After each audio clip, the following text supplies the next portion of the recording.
Oh, you know what I love? Sports. I love sports. Sports. When it comes to Texas A&M. Where are you getting this information? Let me tell you. Welcome to TexAgs. It's here. It's time. There's always a buzz in the air when you hit this moment. He is a guy that has gotten better and better and better. He's just got that dog in him. We will develop men, we will graduate players, and we will win championships on the field. I think of him as this hawk. Before long, he's going to be swooping in on those quarterbacks. Coach Elko's my guy, right? Like, I love him. I love Michael Early. Like, I think Bucky's going to be incredible. It's football, man. And that's what Warriors do, and they don't want to sit out. And this is a real program. It's not fake. This is a real place. And if you want to be really good at football, this is a really good place to be. You know, if I'm betting on anybody, it's the Aggies.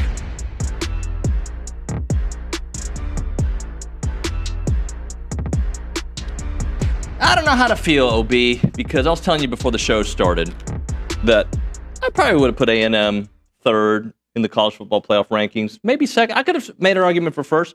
So I'm not surprised it came in at third. Where I have a problem with is the rationale behind it, right? And to me, what it feels like, if A&M were to lose, they would drop, not out of the rankings, not out of the top 12, obviously, but it just feels like with their argument, and who's A&M beat? Well, we can go over that right now. Yeah. I know what you're saying. I had them, I was guessing that they'd be second. So I'm not going to, get bent out of shape because they're one spot lower. Yep. Unless I had them 12 and they were 13, then I'd be out of shape out of that. But when somebody says, well, their defense isn't this or their defense isn't that, I just kind of, whatever, dude, because it doesn't matter. All you got to do is play. But I still believe that individuals, if we're looking at things through the eye test, different people see different things. Mm-hmm. And just because, and it's not like they've got experts on that panel. I mean, look, Hunter Yurachek is on that committee. Hunter Yurachek, the guy who's supposed to be the expert on what a good football is, hired Chad Morris and Sam Pittman at Arkansas. Yes, and he did. This is your expert on great football. So, and then there's some people on there that didn't even play football. So I hate that it's up to individuals to make these rankings because people are inherently biased.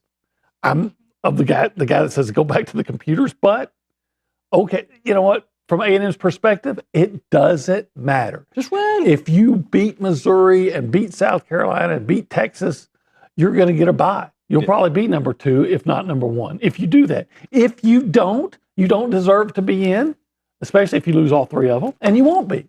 So just win your game. Mac Rhodes, when we looked at A&M defensively, he's what do they call him? The chair, the head. Baylor guy. Yeah, I can think of a head to call him. They're just lower than both Ohio State and Indiana, so had to make a hard decision, and you're trying to find separators, and that was the separator for us. Okay. I see where you're going with that, because I think they're talking about scoring defense, and A&M was, 60th, and those two in the top 5. So let's kind of go through real quick who they played offensively. I think A&M will be really high in defense if they had played Ohio State's schedule. I'm not saying Ohio State isn't great on defense, but, I've played Grambling and Ohio and Wisconsin and Penn State, even without its starting quarterback, who I don't think was good, but still better than their backup, and some of the other lists of stiffs that Ohio State's played. So I'm going to give you some of these numbers, okay? Okay. A&M has played the 14th best scoring offense in the country. That would be Notre Dame? That's better than anybody on this list, okay? Yeah. That's Notre Dame, right? 14th? Yep. 24th, Arkansas. That would be Arkansas. And Mississippi State at 33.2 points. They're 38. So 14, 24, and 38, okay? Yeah. I just played the 3 best scoring offenses. And what would Mississippi State be had they not played A&M? Right, exactly. Because A&M gave up 9 points. 9, that's right. They gave up one late touchdown. Right. And I always said before, if you look at some of the touchdowns that A&M gave up in the fourth quarter late, when they had double-digit leads, those garbage, then their rankings are much better. And by the way, I believe the Arkansas game and partially the Notre Dame game, that game was a lot of offense on both sides because A&M's offense scored like in 5.2 seconds. They just kept on scoring. Well, A&M... they gave a lot more opportunities to Arkansas for sure. And Arkansas's offense was fantastic. Yeah, well, Taylor Green was out of his mind. A&M did not have a great game on defense, obviously. We know that. So, but you know what? Over the course of a 12-game season, you're going to typically have some games where you don't play as well as you normally do, or an opponent...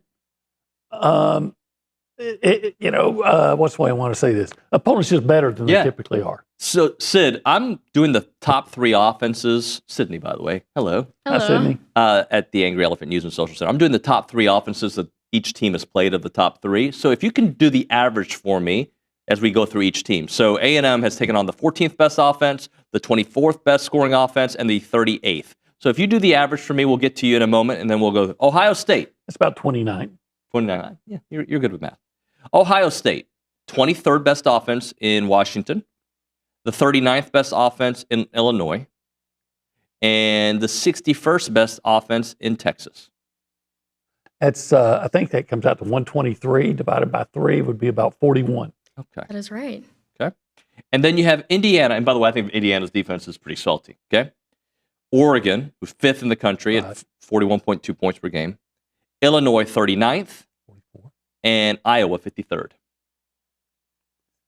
That's about 97 divided by 3 would be about 32, 31. So what are the 3? We have 32.3. A&M? As OB just said. No, that would be Oregon, 32 points. Wait, I lost the other ones. I'm sorry. One of them was... Indiana was... OB was correct, though. Yeah. 41 and then about 29. And what was A&M? The first one was 29. 50. Okay. Our math is just all over the place. What my point... Oh, my God. Billy's listening, driving in here like, come on, guys. But my point is... Give me those A&M numbers again. A&M. 14. 14th, 24, 38th. 14, 24 is 14 and 24. Mm-hmm. It's 25. It's 25. 25. Oh. Sorry for the O's. When Harry met Sally. Those numbers to me, I'm glad you got that.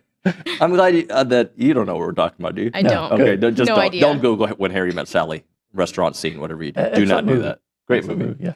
My point is, it looks like the top 3 offenses that A&M has faced. A&M has played more challenging offensive teams than the teams that Ohio State and Indiana have played, and therefore it makes sense that they would rank a little bit lower on defense. Now, and I'm not saying that A&M's defense is better. I mean, A&M does have the number 1, the most sacks in the country. For an the 8-game team. Are they still the best third down defense in the country? I think they're third. So there's a lot of metrics that would say, hey. So when people look at numbers, there's the number behind the number. Right. Yeah. You gotta look at the company you keep. Yes. You know, if you play a bunch of, I always call it the Kramer karate class principle.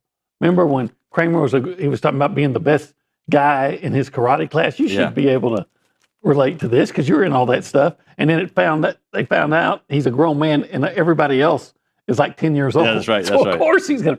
So if you're constantly playing teams that just are weak, offensively, then of course your defensive stats will be better. Justin in the back just sent me a couple more numbers. If you want to look at who else Ohio State has played, Wisconsin is the 133rd worst offense in the country. They're awful. Minnesota, the 95th. I'm not saying that their defense is bad, and I know you're not saying that either. No, I'm just saying I'm giving context to numbers. To this Baylor guy, Mac.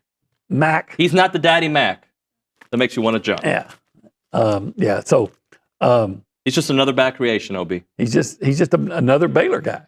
I think at least Cade got that joke, and at least 4 people. Let it go. Anyway, but it doesn't matter. It does not matter. It does not matter. Just win. So I'm going to ask another question to you. Okay. Okay. What do you think is more important, the best win or your worst loss? By the way, A&M's got 0. Well, so far, hopefully forever. For years, these committees in different sports always say it's your best win because they want to say, who are you when you are playing your best, as opposed to not having a bad day? So from this list, the best win on there belongs to, Oregon's probably the best win for Indiana, right? Yeah. And Notre Dame for Texas A&M, and Texas for Ohio State. So they're all three kind of right in the same ballpark. Yeah, but let's face it. And this is not meant to be a... Ohio State hosted, by the way. And I think Indiana went to Oregon. This is not meant to be a, believe it or not, a slide at Texas. But Texas was looked at as not being a very good team up until last week. Well, week one they were. But we're talking about, I mean, Notre Dame has gotten better since A&M beat them. Mm-hmm. They've won, 6 in a row? Yes, they have. And Texas, just 3 weeks ago, we were talking about how they benefited from some really bad coaching decisions by Mark Stoops to beat Kentucky, and then they squirreled out against Mississippi State. Right. So all this doesn't matter if A&M loses to Missouri this weekend, right? Like you lose your argument. But as we are today, and again, we're just having a conversation more than an argument. I want to make sure that the committee, because I know they listen to TexAgs, that when you look at a metric, understand that there's other metrics inside of that metric that you can kind of look at as well. Absolutely. Again, if you dive deeper, if you know what, I'm going to look at, I got college football stat. I'm going to look up to see who's the best pass defense in the country. Okay. The best passing defense in the country is Oregon. Okay. Now, I frankly don't realize that Oregon has that great pass defense, but they did play Montana State. Oh, that's good. And held them to 253 yards, and they played Oklahoma State, which may be the worst team in the world, at 319, and then Northwestern, Oregon State. Is Oregon State still winless? Probably. Penn State's having all kinds of problems. They held Indiana to 186 yards passing, but Indiana ran on the point, and then they played Wisconsin and then Rutgers. If you took Oregon's opponents and looked where they all ranked in pass offense, I'm betting a bunch of them are in the bottom third nationally. And so that makes and I just did this off the cuff, right? That makes Oregon's pass defense probably look better than it really is. Okay, and let's play that game again with Missouri. Okay. Look, I think Missouri is very capable of winning this weekend, regardless of who the quarterback is. They've lost by a combined 10 points to 2 top 10 teams. Okay. At the time. Right. Vanderbilt and Alabama. So they're very, and they had to go to Vanderbilt. They did host Alabama. So I say all that to you. They're hosting A&M this weekend. But some of the numbers for them defensively and also offensively, Ahmad Hardy, who I think is fabulous running back, are against what level of opponents? Right. They played Central Arkansas. They played let's talk about Hardy, because he's the focus of their offense. Kansas. And he has like 900 and something yards, but he had 700 in the first 5 games or more. He had 250 against Louisiana Lafayette, and they're one of the worst defenses in the country. He had 100 on 10 carries, I think, against Central Arkansas. Some of the other teams. He did have 138 on South Carolina. He did do that. Yeah, I don't think that's a good defense. I'm not saying he's not good. Yeah. I'm not. He had 97, I think it was, against Vandy. Yeah. Was it Vandy he had 97? He had 58 against Auburn. 58 against Auburn, good defense, and I think he had 52 against Alabama, if I'm not mistaken. So anyway, the point is that, yeah, he's really good, but he's also benefited from playing some opponents that just aren't very good. Right. And then A&M, you could also say, took on some pretty darn good defenses at the time. I think Auburn's a good defense. Yeah, but I think certain teams, you can break their will. I think Florida's a good defense. Florida's a good defense. Auburn's a very good defense. I think Notre Dame is considered an okay defense. Yeah, I mean, they're not horrible, but yeah, they're not. I mean, Miami had a hard time with them. Yeah.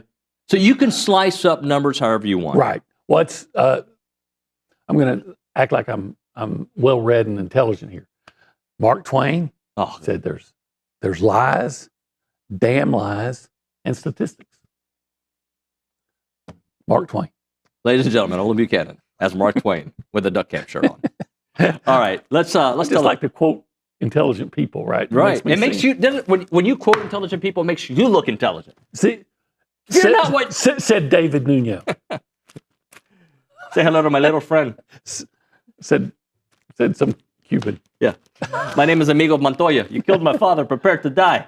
He's Cuban too? No, but it just felt good to say it. Okay. Saying good quotes. All right. Yes. If he dies, he dies. That would be what? I feel the need for speed. The Russian's name that Drago. Ivan Drago. See, I keep doing don't I look smart? Yeah. I don't know if those quotes are as intellectual as Mark Twain. That's how I fake people out. We are TexAgs Live, and we have a lot of quotes here. We're presented by David Gardner's Jewelers. We're in the Rollo Insurance Studio. This is the Go Hour, presented by the Warehouse at CC Creations, and we are now sitting up top of the Holistic Planning Cool Zone. It's so cool. If you want to be a part of the conversation, we might take your call. Probably not when Billy's here, because we'll be here in 19 minutes or 38. But if you want to be a part of it, you can call us on the Buppies Catering and Bartending. Don't forget the bartending Hotline. 979 693 1150. 1150. I'm quoting David Nuño. Let's go around the room, left to right. Say hi to the humans behind the glass. It used to be Panicking Cade, then it was Collapsing Cade, and now it's... I call him Colorado Cade. Colorado Cade. He's just Cade. Hey, good morning, Cade. Good morning, guys. Yeah, how y'all doing? I think we're doing okay. I'll give my 2 cents on the rankings. I'm fine with the committee giving Ohio State the benefit of the doubt. They're the reigning national champions. Whatever. Indiana, they've been beating every team on their schedule by a lot, but A&M has a real chance in these last 3 games, because Samford will not really help their resume, but in these last 3 games to really bolster their resume over those 2 teams if they can win all 3. Who's to say if they will? But this is their chance to do so. All right. So if A&M beats Missouri and they beat Texas, they're probably a top 2 seed. Yeah, maybe 1. Ohio State and Indiana won't face each other right until the Big Ten championship game. Right. And then A&M and Alabama potentially wouldn't face each other unless A&M's undefeated and they play Alabama in the SEC championship game, because Callie was reminding me yesterday the tiebreaker right now would go to Georgia or to Ole Miss. Or Ole Miss. That's right. That's right. And by the way, theoretically, Texas is still in the SEC conversation with only 1 loss. Not theoretically, they are. All right, let's go to the Angry Elephant News and Social Center. Sydney Clevenger, the mathematician, is hanging out with us. All kind of numbers just flying everywhere. 39, 40, Sorry, 56. I am no math person. Oh, your calculator worked. Did I surprise you? You did, yes. Very nice. You can't handle the truth, OB. All right, Nathan Jessup. You don't know what we're talking about, do you? I have no clue. I like doing that. Colonel Nathan Jessup. Yeah, I don't know. He's a good guy. He's awesome. Okay, nice. He was really a bad guy, but go ahead. Let's move on. Cassius Howell was recognized as a top collegiate D lineman yesterday and became a semifinalist for the 2025 Lombardi Award. Cassius currently leads the SEC with a total of 9.5 sacks and has had at least 1 in 5 of 8 games, including his unforgettable sack trifecta against Utah State. And according to PFF, he has pressured the opposing quarterback an impressive 34 times. It's the 52nd year of the Lombardi Award, and it will be presented on December 10th with great honor. Good stuff, Sid. We were late for a break. Let's do that. Let's hit a break right now. OB, when we talk about 1775, I'm going to do to you what I do sometimes to the Social Center people. I'm going to have you work in lines, okay?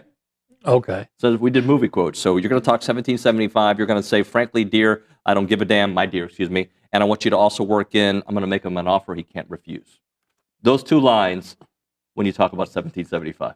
So I need to talk about 1775 and somehow interweave come those up lines. with making an offer you can't refuse, and I don't give a damn, frankly. Look, here's the deal. You want to, I'm going to make you an offer you can't refuse. I'm going to offer to take you to 1775 barbecue. No one could refuse that. No one could refuse those succulent ribs. and no one could refuse I said succulent ribs, that succulent brisket, Yeah. and those ribs. They're and succulent too. Yeah, and that jalapeno cheese sausage. Who could refuse the queso mac and cheese? So if I made you that offer to, hey, come to eat at lunch at $17.75, you should say, it's an offer. But I'm busy. You say it's an offer I can't refuse, and then someone might say, well, you know what? I'm actually a vegetarian, so I don't know what I'd say. Frankly, my dear, I don't give a damn. Go eat at $17.75. It'll change your life. It'll make a vegetarian become a carnivore. I'm not going to say anything else. 1775txbbq.com or 979-492-6241. It's good.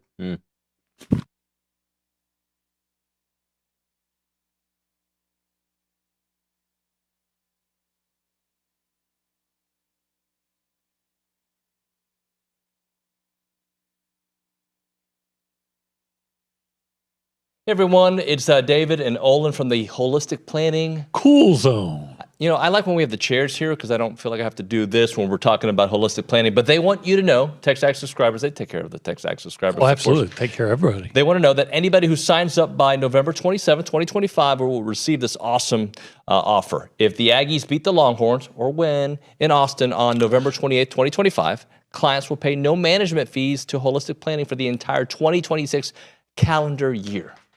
That's free. It's free 99. Actually, just free. All you got to do is beat Texas. Well, it's not if they beat Texas, it's when they beat Texas. When. And when you go to holisticplanning.com, you're going to love Holistic Planning. So it is holisticplanning.com. Check out the website and take advantage of this awesome offer.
That's a pretty good fever.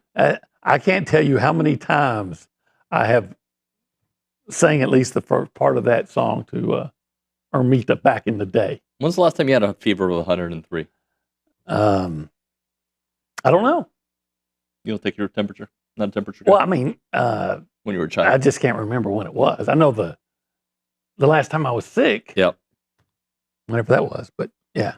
I forgot to do this because we had such a good conversation going. Can we just sorry, Kate. I know we got to get through these games we want to watch, but can we, please, if you don't mind, play the quote from R.J. Johnson, some dude on Fox Sports. Apparently, I think he's anti A&M often. Oh. This wasn't, if I remember the quote correctly, it wasn't that bad, but I just want you to listen. What did he say? Just let's listen. Okay. I think it's interesting with Texas A&M, though. Of these four, Texas A&M, although undefeated, especially with the SEC teams are concerned, Texas A&M's strength of schedule is a little, now it's undefeated. And your point about having a 0 in the loss column is massive, and that is helping A&M as well it should. But if they are to take a loss coming home, I'm very interested in where they would shake out, because their strength of schedule, it's going to be in the teens. It's not going to be the strength of schedule that an Alabama has, for instance. Well, once again, I would say that, that you got that win on the road against Notre Dame. You got a road on the win. You got to win a road against LSU, and LSU was a top 20 team at the time. And then after A&M beat them, they said, wait, they're not that good. Right. And then, did you know Mississippi State is literally 3 plays away from being, 7-1 or 8-1? Yeah, and I saw a quote about that, a tweet about that, where they said, in A&M, if it wasn't for the fourth quarter, who knows? Well, you got your butts kicked. So Can I chime in with something as well, real quick? Actually, no. Okay, go ahead. Alabama, did they not lose to Florida a tragically shambolic Florida State team? Yeah, I don't know. Everybody's entitled to their opinion, but I can always make fun of your opinion. And I think this guy was barking up the wrong tree. By the way, Florida, if you beat Texas, you're going to. Ohio State's number 1 and their best win is over Texas, right? Let me say it again. A&M beat the team that beat Texas. Doesn't that matter? Doesn't that matter? That matters to me. Obi, let me give you a good quote. Okay. How about this one? Here's Joey Galloway, who had a Ohio State guy. Joey Galloway and Booger McFarland. An LSU guy. Yeah, spoken very highly about A&M, right? And I think Booger even said that he thinks A&M should be number 1. He said that you can make an argument for Indiana, but Joey Galloway says that's surprising to me because of the analytics, their record strength and schedule of strength. A&M is ranked in both of those metrics above Ohio State and Indiana. Yeah. I'm surprised they're number 3. They may have the best win in the sport going on the road in South Bend and beating Notre Dame. I don't know how you can, RJJ or JJR, whatever your name was. I don't know how you can, with a straight face, question A&M's schedule if you're not going to then question Ohio State. Yeah. Because A&M's schedule is light years. I don't know if that's the way to put it. Significantly more challenging than Ohio State. I'm not saying Ohio State shouldn't be ranked number 1. I wouldn't have put them 1. I would have put them 3. I'd have had Indiana 1. Right. And A&M 2. I said that yesterday. But if we want to start talking about the teams out there and question their schedule, we start with Ohio State. By the way, we should do games we want to watch this weekend. Why don't we push that to tomorrow, since we're having so much fun talking about this? I'm sorry to make you do all that work. No worries. I'm going to let you listen to one more soundbite. Okay. When I read the headline, it made me angry. When I heard the full bite, it didn't make me as angry, because usually, but I still think Michael Jordan, Kobe, people that I love, the way they attack games, they'll take any little slight and use it to their advantage. Right, Jalen Catalon on Marcel Reed. I think his playmaking ability, able to make plays with his feet, and I think that opens up a lot of other things for offense. So, like I said, for us, we just have to try to contain that and do the best that we can to make sure that we don't allow it to happen, and make sure that he's make him play quarterback. That's all we have to do, make him play quarterback. But he's a really good player, has really good playmakers around him. So it's going to be a really good game, and I'm excited for it. Make him play quarterback unless he's saying, we want to keep him in the pocket and make him throw. Which is interesting, because the first part of the season, for a significant portion, we were asking for him to run more, right? Right. He was throwing a lot more from the pocket. Right. And oh, by the way, how did he do at Notre Dame? I forget. Did he threw for 360 yards or 380 yards? Did Mario Craver have over 200 yards receiving? Yes, he did. Okay. I don't think the quote is as mean, like make him play. We want to make him play. If you just hear that, you're like, oh, they're disrespecting him. I think you say that about all mobile quarterbacks. Keep them in the pocket, make them not beat you multiple ways. I think that's how he meant it. Right. I think so often we expect these athletes that are 21, 22, in his case, maybe 27. 39. Like he's been that around. dude's been forever. But still, we expect them to be like these polished, like politicians almost, that everything you say just has to be perfectly worded, or therefore, you're scandalous. And I didn't hear anything. I think if you just hear the make him play quarterback, it can be a slight. But if you hear the full context, not that bad. But if I'm Marcel Reed, I'm thinking to myself, okay, I'm going to show you that not only can I beat you multiple ways, I'm probably going to throw a 40-yard touchdown on you.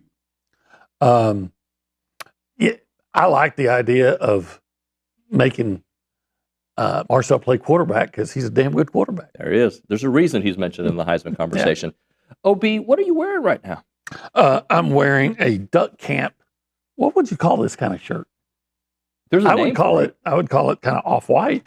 Off-white, almost a kinda sweater. like women know stuff like Sydney. How would you describe cream? What cream? But what kind of shirt is this? What would you call it? Just like a long sleeve shirt. Long sleeve ribbed shirt. Yeah. Yeah, I mean, it's got a different kind of. This is doing great for the spot. It's got a different kind of fabric to it. Yeah, it's got a little ribbing, almost like a sweater. Anyway, I like it. I like it a lot. You can wear it as the main attire. You can wear it under a jacket, like I wore the other day. There's multiple looks you can do with that. Yeah, I just think it's nice. Could you go to a restaurant in that? Heck yeah. Could you go hunting in that? I guess you could. I probably wouldn't because I like it too much. Yeah. Could you in the cold do yard work in it? Yeah, but you probably wouldn't because it's nice. Plus, I'm just giving you options. Yeah, Mrs. Buchanan would yell at me about that because she's always says I stain my clothes too much anyway. Yeah. So she'd say, "What the hell are you doing?" And she'd probably say something in Spanish, wearing that while you're doing yard work. Yeah. And I'm not recommending it because it's so nice. But my point is, it's versatile. It's versatile. It's the Swiss Army knife of clothing. That's Duck Camp. I don't think that's part of their slogan, by the way. This is really good, though. This is really nice. I'm gonna take care of this one. If you want another one, OB, I've got a discount for you, little buddy. Tell me more. 25% off your order if you use the code TexAgs25. Holidays are here. Thanksgiving is here. Festivus is coming. Let's all get a Duck Camp gear for our loved ones, 25% off. Festivus, you can get some Duck Camp for the rest of us. Use the code TexAgs25 for 25% off of your order. DuckCamp.com, built for the outdoors, designed for everything else.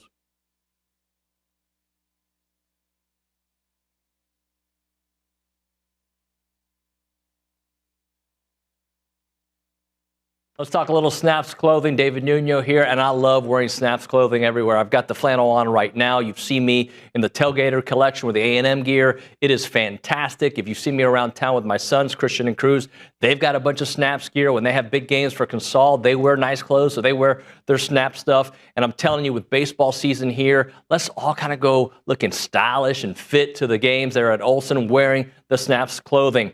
As a reminder, they are the only official licensed Texas A&M Pearl Snaps maker out there. Their Tailgater collection is built for game day with breathable, moisture-wicking fabrics to keep you comfortable while you rep your Aggies in style. Now, whether you're watching the game from home or maybe you're in attendance, you're tailgating, whatever it may be, you got to make sure you head to snapsclothing.com to see everything they have to offer. It is fashionable, it is awesome, and you're going to love it.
You know A&M's got the national attention when Ohio State fans are on the YouTube chat trying to rile it up.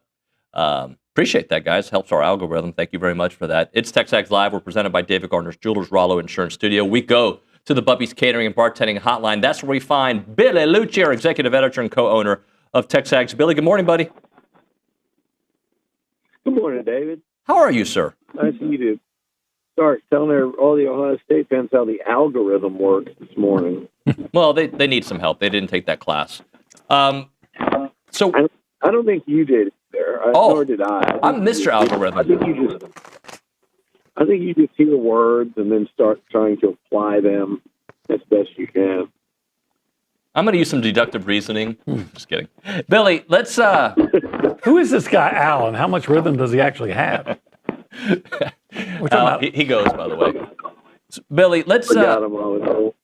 So I had no problem with the ranking. I don't know if you heard the first part of the show. I didn't have a problem where A&M ranked. I didn't like the explanation. That's where I kind of stood on it. Like, it just, to me, like, you can break up metrics any way you wish and however you want to look at things. What was your general takeaway from yesterday's show?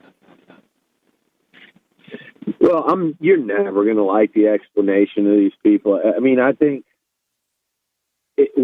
I imagine Mac Road is going to do better than, what was that mush mouth name last year that was up there every day? I couldn't stand him. I just thought he was so pitiful in terms of what he was trying to explain. It felt like he just had no knowledge of what he was talking about, which was painful every week to watch him get up there and Ward talk. Manual. Ward Manual. Ward with an E, and that was the other thing that annoyed me.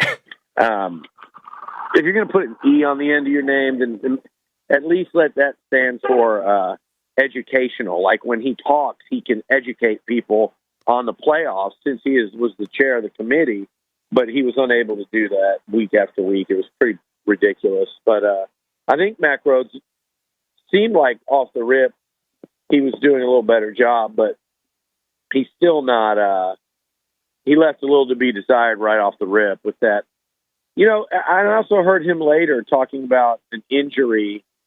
You know, somebody lost their center. Hold on a second. Nuño. Nobody seems to. Sorry, guys. Notre Dame did lose their center. I don't know if that's who he's referred to. Right. Yeah, that's who I'm talking about. And they brought that up, and it's like, well, did y'all also notice that A&M's without their starting running back that was trending towards the all SEC selection? Did that not ring a bell?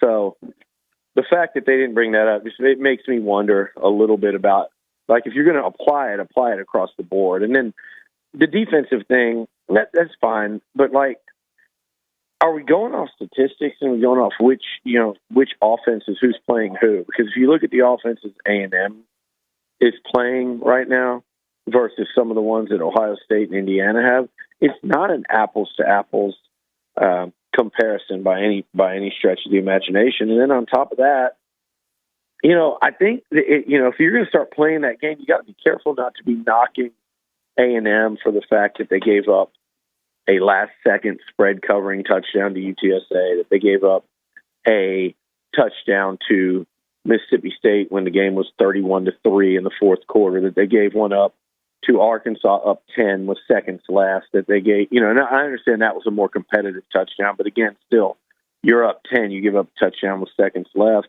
and then also the LSU touchdown in the final minute. So if you're going to start nitpicking defense, I hope that you're thorough enough to have a full grasp on what you're nitpicking, not just for A&M, Indiana, and Ohio State, but up and down the top 25. Sometimes I don't believe that. I could see Hunter Yurachek sitting in that room, Arkansas's AD, going, well, I watched them. They're not any good on defense. I watched them up there in Fayetteville. We scored. We're not even any good. We scored 42. Like, sometimes I fear that there's a little too much simpleton in that room. And when you make comments like Rhodes did yesterday, not to mention the fact that you got two ADs in there that actively pursued the A&M job and didn't get it.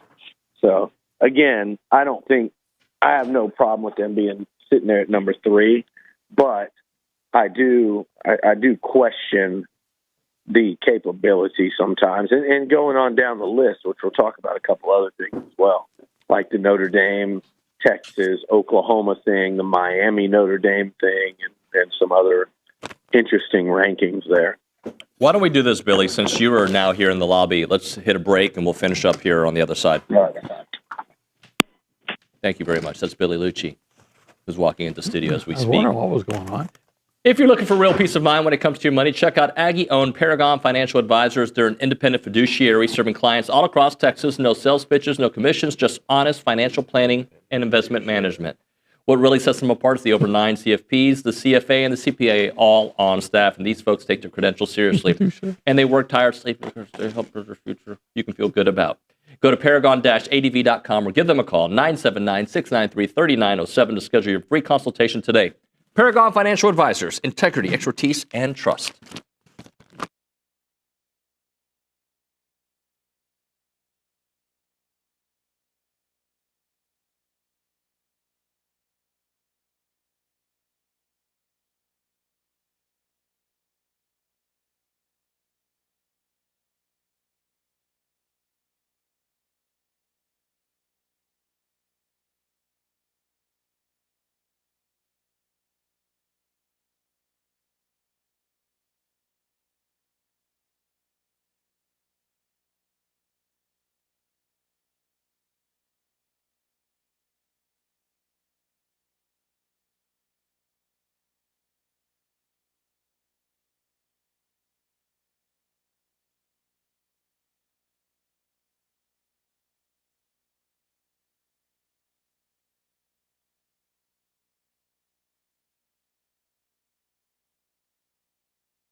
Welcome back to Nuño, presented by the Warehouse at CC Creations. Billy just recreated the name of the show, Nuño. Nuño. It's the hour. Instead of the go hour, it's just Nuño. Like Telemundo, or like people can just be like, oh man, I can't wait. After that big win, I can't wait to tune into Nuño. Or be like, did you hear Nuño this morning? And it's just what it is. Two is better than one. And like I said, it's got the word loon in it, which is fitting. Just saying. and OB wearing the Henley, by the way. It is a Henley, yeah. Don Henley. No, I don't know if it's named after Don. I just know it's a Henley. It looks good, OB. Thank you. I think so, too. As Don Henley's Nuño would East tell you, I Texas guy. always come in here and compliment outfits and attire. That's what I do. Or you do this. You do the look where you look up and down. I like your what's your sweatshirt, company? which I don't have one of. Yeah, Miranda. Yeah, I don't get anything. Just kidding. Hey, can we not focus on the college football playoffs and focus just on Missouri? Yeah, we can't talk. I actually came in here to talk playoffs, but I forgot about on Twitter. So many A&M fans told me that just focus on Missouri. My God, can we just focus on Missouri? I said something like, it'd be fascinating to see what if an 11-1 A&M team didn't make the playoff. Didn't make the SEC title game. Could they still end up, once those title games fell out? In other words, like a Georgia, Alabama, if all three went 11-1, would an 11-1 A&M that didn't make it because Georgia and Bama went off some weird tie break, and then if Georgia lost, A&M would obviously move up to number 4 back, or would someone jump them because of how they dropped after that loss? It'll be interesting to see something like that, and some people are like, it would be interesting if we just focused on Missouri. And it's like, some guy kept quote tweeting me. Everything I would respond to him, he'd quote tweet. And I'm like, dude, that's not how this works. You don't have to, it's a conversation. You can just reply. Yeah. It's not like you're playing gotcha and he's like, I want to let my audience know that Billy Liucci and I are going back and forth. Massive audience, yeah, that I'm sure just added a lot of followers. I'm sure this guy woke up today checking if you see if his follow count went from 87 to 91.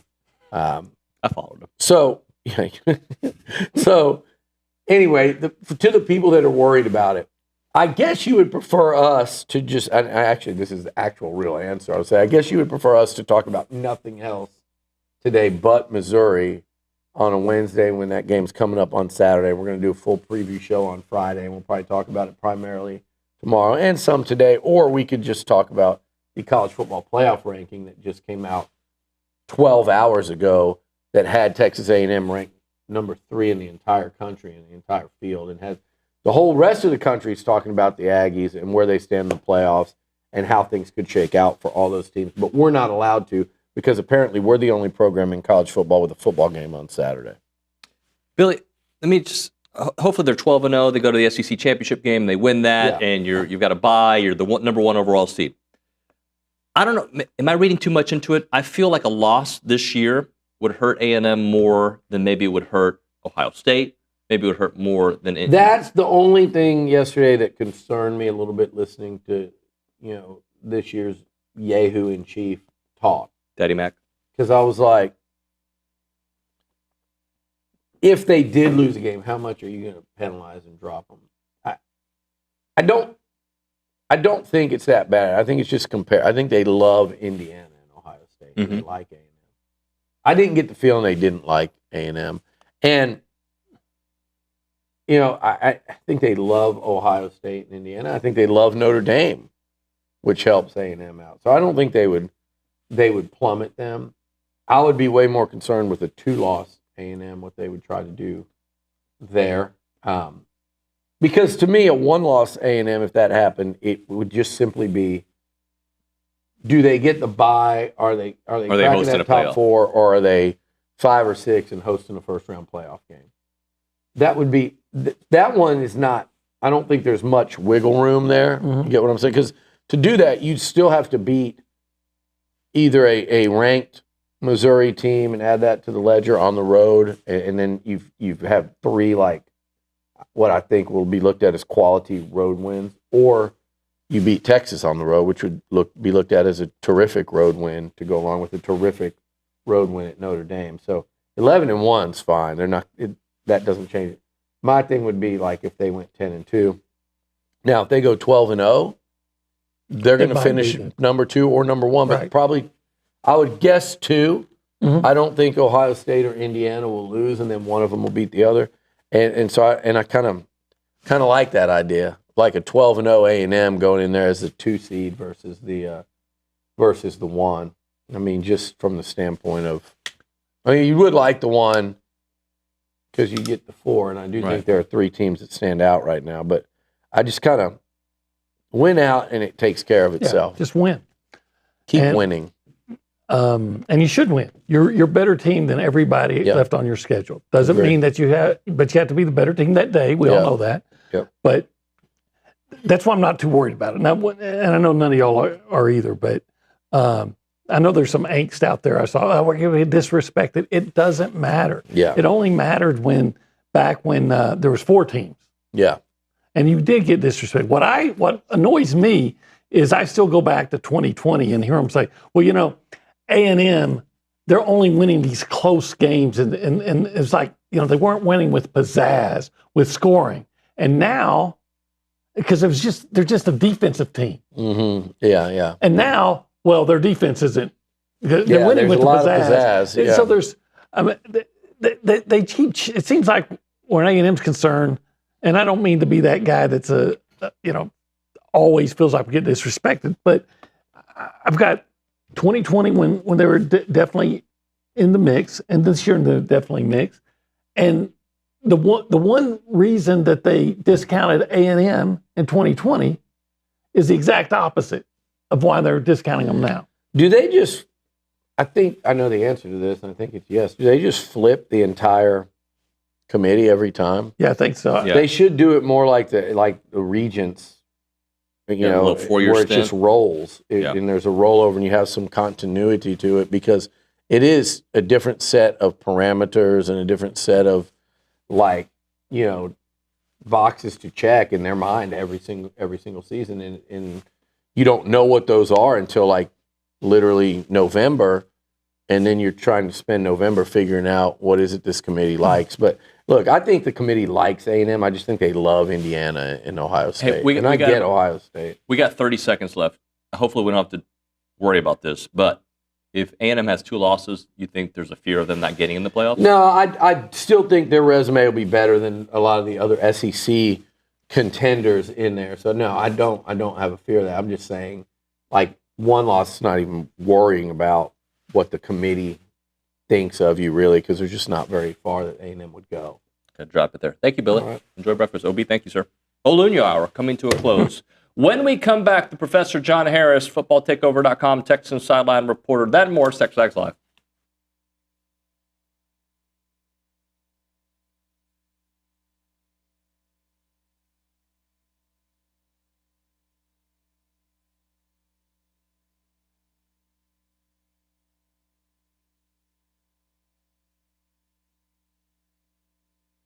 Hey friends, David Nuño here for Prize Picks. They're back on TexAgs, prizepicks.com/TexAgs. Use the code TexAgs to get $50 once you play in $5 lineups. And Prize Picks is the best place to win cash while watching sports. Football season's here, basketball coming up, baseball, you name it. You go to prizepicks.com/TexAgs and start having some fun watching sports, making some money on there. And you can play Prize Picks in over 40 states, including California and Texas. Remember, they'll give you $50 in lineups once you play $5 lineups on Prize Picks. And they have the new thing. It's called It's Good to Be Right campaign, and they're kicking off the upcoming NFL season with their bold new campaign, It's Good to Be Right. The seasonal long push celebrates the thrills of getting it right, from the perfect prediction to winning your Prize Picks lineups. Prize Picks, it's good to be right.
As a reminder, the final segment of the program is brought to you by Double Dave's. That's at 10:50. But right now, caller number 12, 979-693-1150. We'll hook you up with your choice of a dozen pepperoni rolls or a large one-topping pizza from Double Dave's.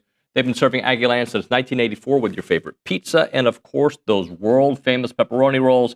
Reliable in-house delivery, bringing piping hot goodness straight to your door. Just click on doubledaves.com, and your favorites are on their way. Let's go to the Buppies Catering and Bartending Hotline. We are joined by our dear friend, John Harris of the Houston Texans. He's their sideline reporter and footballtakeover.com founder. Johnny, good morning, buddy. Good morning, David. How you doing, buddy? I'm good, man. Hey, just so you're aware, we are starting today a show on Space City Home Network in Houston. So on Wednesdays at 2 o'clock, right before Adam and Adam, what is it called? The A-Team, I think is the name of the show, Adam and Adam. Yeah. Great host. Yeah. We will be a lead into them on Wednesdays where we'll take some of our best content and package it together. So we'll be on in Houston around the area. Very nice. Congratulations. That's awesome stuff.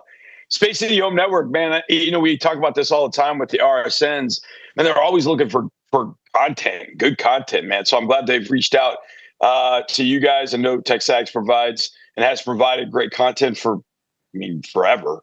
So that's fantastic, man. Congratulations, bro. Thank you, brother. Hey, so let's get into this college football playoff rankings. What was your big takeaway with A&M 3 and maybe just overall? Yeah, it's funny. I don't get too wrapped up in the initial rankings too much. I mean, you go back and you look over the years at, who was 1, 2, 3, 4, the last how many ever years that they've done this to a certain degree. But look, A&M has everything really kind of in front that it wants.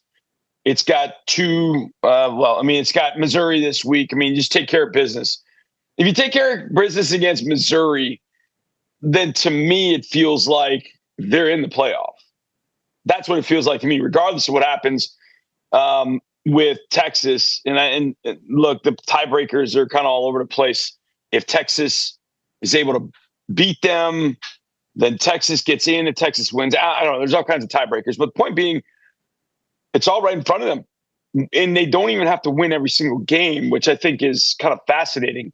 They can trip up at some point and still have the opportunity to get into the playoff. In fact, it might even be, I can't even believe I'm going to say this, but it might even behoove them to trip up before, and so they don't even have to go to the SEC championship game, kind of like Tennessee did last year, and not even have to play that game and get into the playoff. Now, you might have to go on the road, but Tennessee didn't have to play an SEC championship game last year. They got into the playoff, had to go on the road, and they faced the best team in the country at that point, Ohio State. Ended up losing, but I think everything A&M wants is in front of it. I think a couple things that stood out. One, the group of 5 teams had nobody in the top 25, which if I were the playoff committee, I think that would be one thing to keep an eye on in the future. Like, hey, if a group of 5 team or 4, whatever it is now, doesn't make the top 25, then they don't get a spot. They don't get a spot. They've got to make the top 25. Maybe that's the rule now. I don't know. But I think it's that, whatever is the highest ranked team. So maybe they go beyond 25. I don't know. But point being, that stood out. Also, Oregon, I think, going to 9. I thought it was interesting because you got Big Ten 1 and 2, but then Oregon is at 9. And you're like, ooh, boy, Oregon's got some work to do to kind of get back in the rankings. I think Oregon will get a shot at either Ohio State or Indiana. I think one of those teams, my guess would be Indiana, but Indiana doesn't play anybody. Ohio State might get knocked off. We'll see. But I think Oregon will get another shot at one of those teams, I think, in a Big Ten championship game. So they'll do some movement there. But for the most part, it kind of held up like I thought it would, David. The Big Ten was going to get the top 2. Then the SEC was going to get, 9 of the next how many spots. And I think they've got, 9 in the top 25. And that's probably about the way it should be at this point. Talking to John Harris here on TexAgs Live, presented by David Gardner's Jewelers. One of the issues the committee had, when looking for separators, again, 3 is fine. Whatever they are, they have a chance to prove it all, was the defense. And while I know that A&M's had a couple of those games where they've given up 40-plus points, Arkansas and Notre Dame, I get that. I looked at some of the teams that all of the 3 teams have played, and A&M's played higher offenses. And I feel like that should be the second part of the discussion when it comes to the defense. Yeah, it should be. I still think over all these years, David, I still feel like the measurements, hey, the committee is going to make assumptions and make statements. Well, their defense wasn't good against it. But you're right. They don't answer the second half of that, which is, well, yeah, the defense may have struggled because they were playing better offense. I feel like there are a lot of incomplete arguments that the committee makes to back up what they've come up with. Now, maybe they discuss them in the room. And that's something that we'll never know. We don't know what's discussed in the room. We know what the committee chairman talks about on ESPN the night the rankings are revealed. Maybe they do talk about that in the room, David. I don't know. It doesn't seem like that's the case. Again, it's not something I think anybody should be wrapped up in at this point. I feel like the A&M defense, they played some pretty tough offenses. Arkansas has scored on everybody. So the fact that Arkansas put up some points, and look, at some point you're just trying to get out of the game and get everybody healthy and all that. So yeah, maybe you give up a touchdown when maybe you shouldn't, or whatever the case might be. But A&M's defense has played better this year and played really well at times. And I think they've got arguably one of the top 5 defensive players in the country in Cassius Howell. So I think, and I hope, that all that gets considered in the room, maybe just not spoken through the chairman. But who's to say? I mean, that's the thing we don't have. We don't have transparency for the most part. We have a committee chairman that's giving his thoughts on what potentially the committee discussed, but I don't know that we see the full picture. And I think that's what creates questions, no matter what the fan base is going forward with this thing. So we don't have it. There are a lot of places and a lot of things that don't have transparency.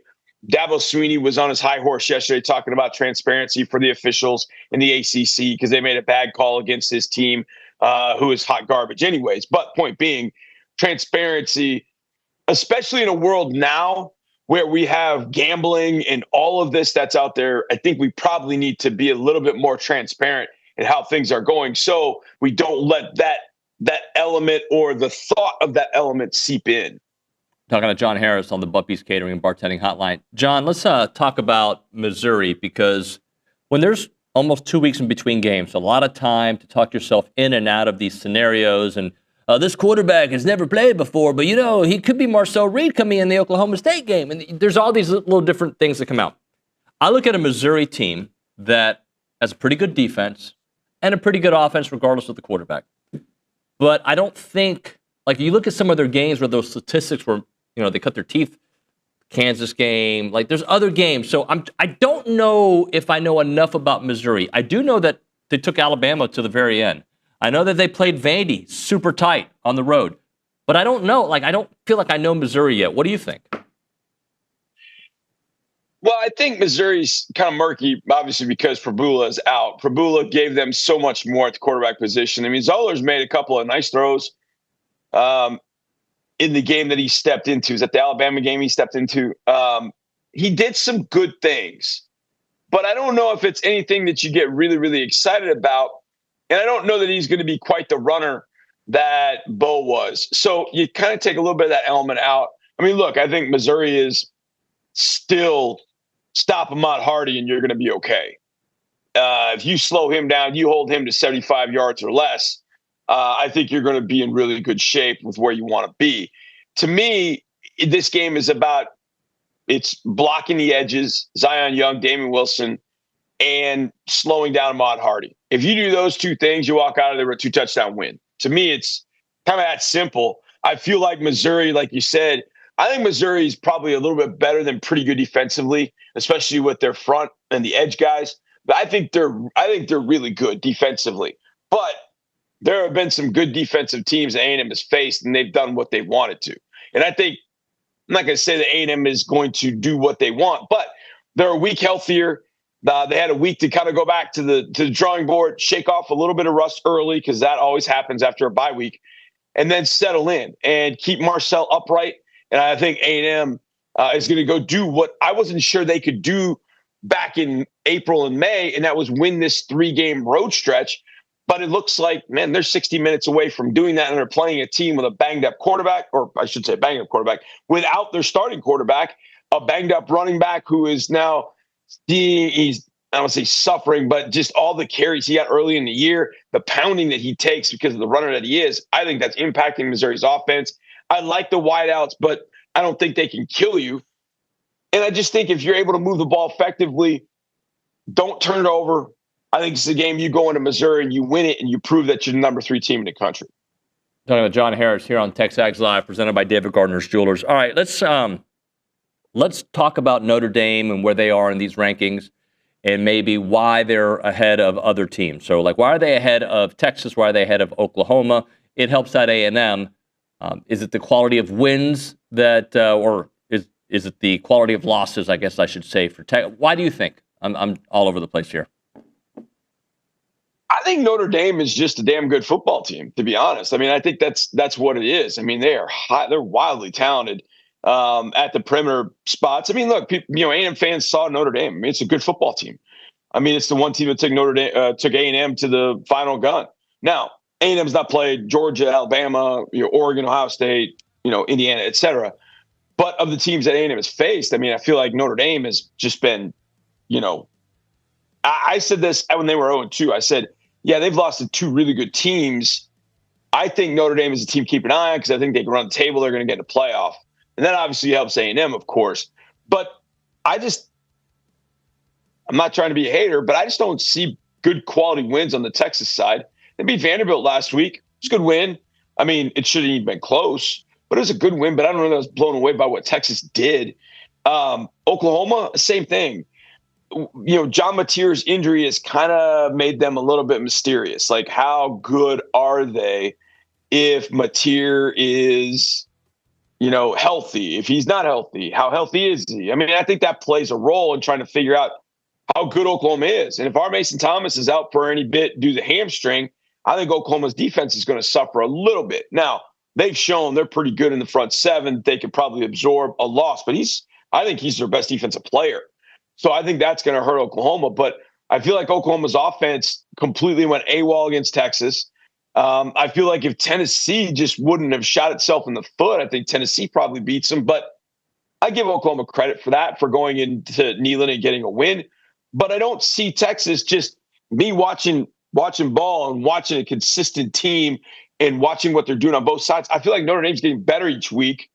I feel like Texas and Oklahoma are kind of like they're winning, but it's not sexy. It's not beautiful. There's nothing about it where you go, oh, yeah, they look great. Sure, Notre Dame didn't look great against Boston College, but Notre Dame has pretty much taken every other team to the woodshed for the most part. So I think Notre Dame seems to be getting better at this point of the year, where I feel like Texas and Oklahoma are just kind of staying the course. And I think Oklahoma's got 2 more games. They've got, I'm trying to think, Oklahoma's got Missouri and Alabama, I believe. Well, I think that's going to end up being 2 losses. Oklahoma's going to end up being 8-4. And right now, I don't think Texas is better A&M, even though the game is in Austin. I think A&M should be favored over Texas. Now, if Texas all of a sudden gets this offense cranked up and they're going, okay, maybe. But I still think A&M's the more complete team at that point when Texas will play A&M. Now, an injury here or there, that can change things. Same on the Texas side. They have an injury, somewhere, Michael Tapp was out. If he continues to be out defensively, I think that can hurt them. Colin Simmons got banged up. All of a sudden, Texas is going to be a 3-loss, 4-loss team. And they might still be that way. But I think A&M is better than Texas right now. I think Notre Dame is better than Texas right now. John, give me a reason to believe LSU might go and defeat Alabama, considering how the last couple of weeks have gone. They did get the bye week. They had the shuffling at coach. Like, is there a reason to believe LSU can go in and win this game? Nope. I mean, LSU's a mess. And look, I know Brian Kelly's off the sideline, but when you saw Garrett Nussmeier, I saw video clips of this. I'm sure you guys saw it because you guys see everything. There were video clips of Nussmeier coming over to the sideline, and he wouldn't even acknowledge Brian Kelly. I mean, he was basically giving Brian Kelly the proverbial middle finger without giving it. So it's a mess. I don't know what the status of Whit Weeks is going to be for that game. I just feel like Alabama is in a really solid groove. And this is an odd year. So this game takes place in Tuscaloosa. So I'm not sure that I see LSU going into Alabama. And look, this is a crazy football season. We know that. I mean, we've seen all kinds of things. But I just don't see LSU putting it together for 60 full minutes. And that's what they would have to do, and then some, to beat Alabama and Tuscaloosa. And I think that team is going to check out after the first half and for the rest of the year, if I'm being honest. All right. Is there an argument to be made for Mississippi State to beat Georgia?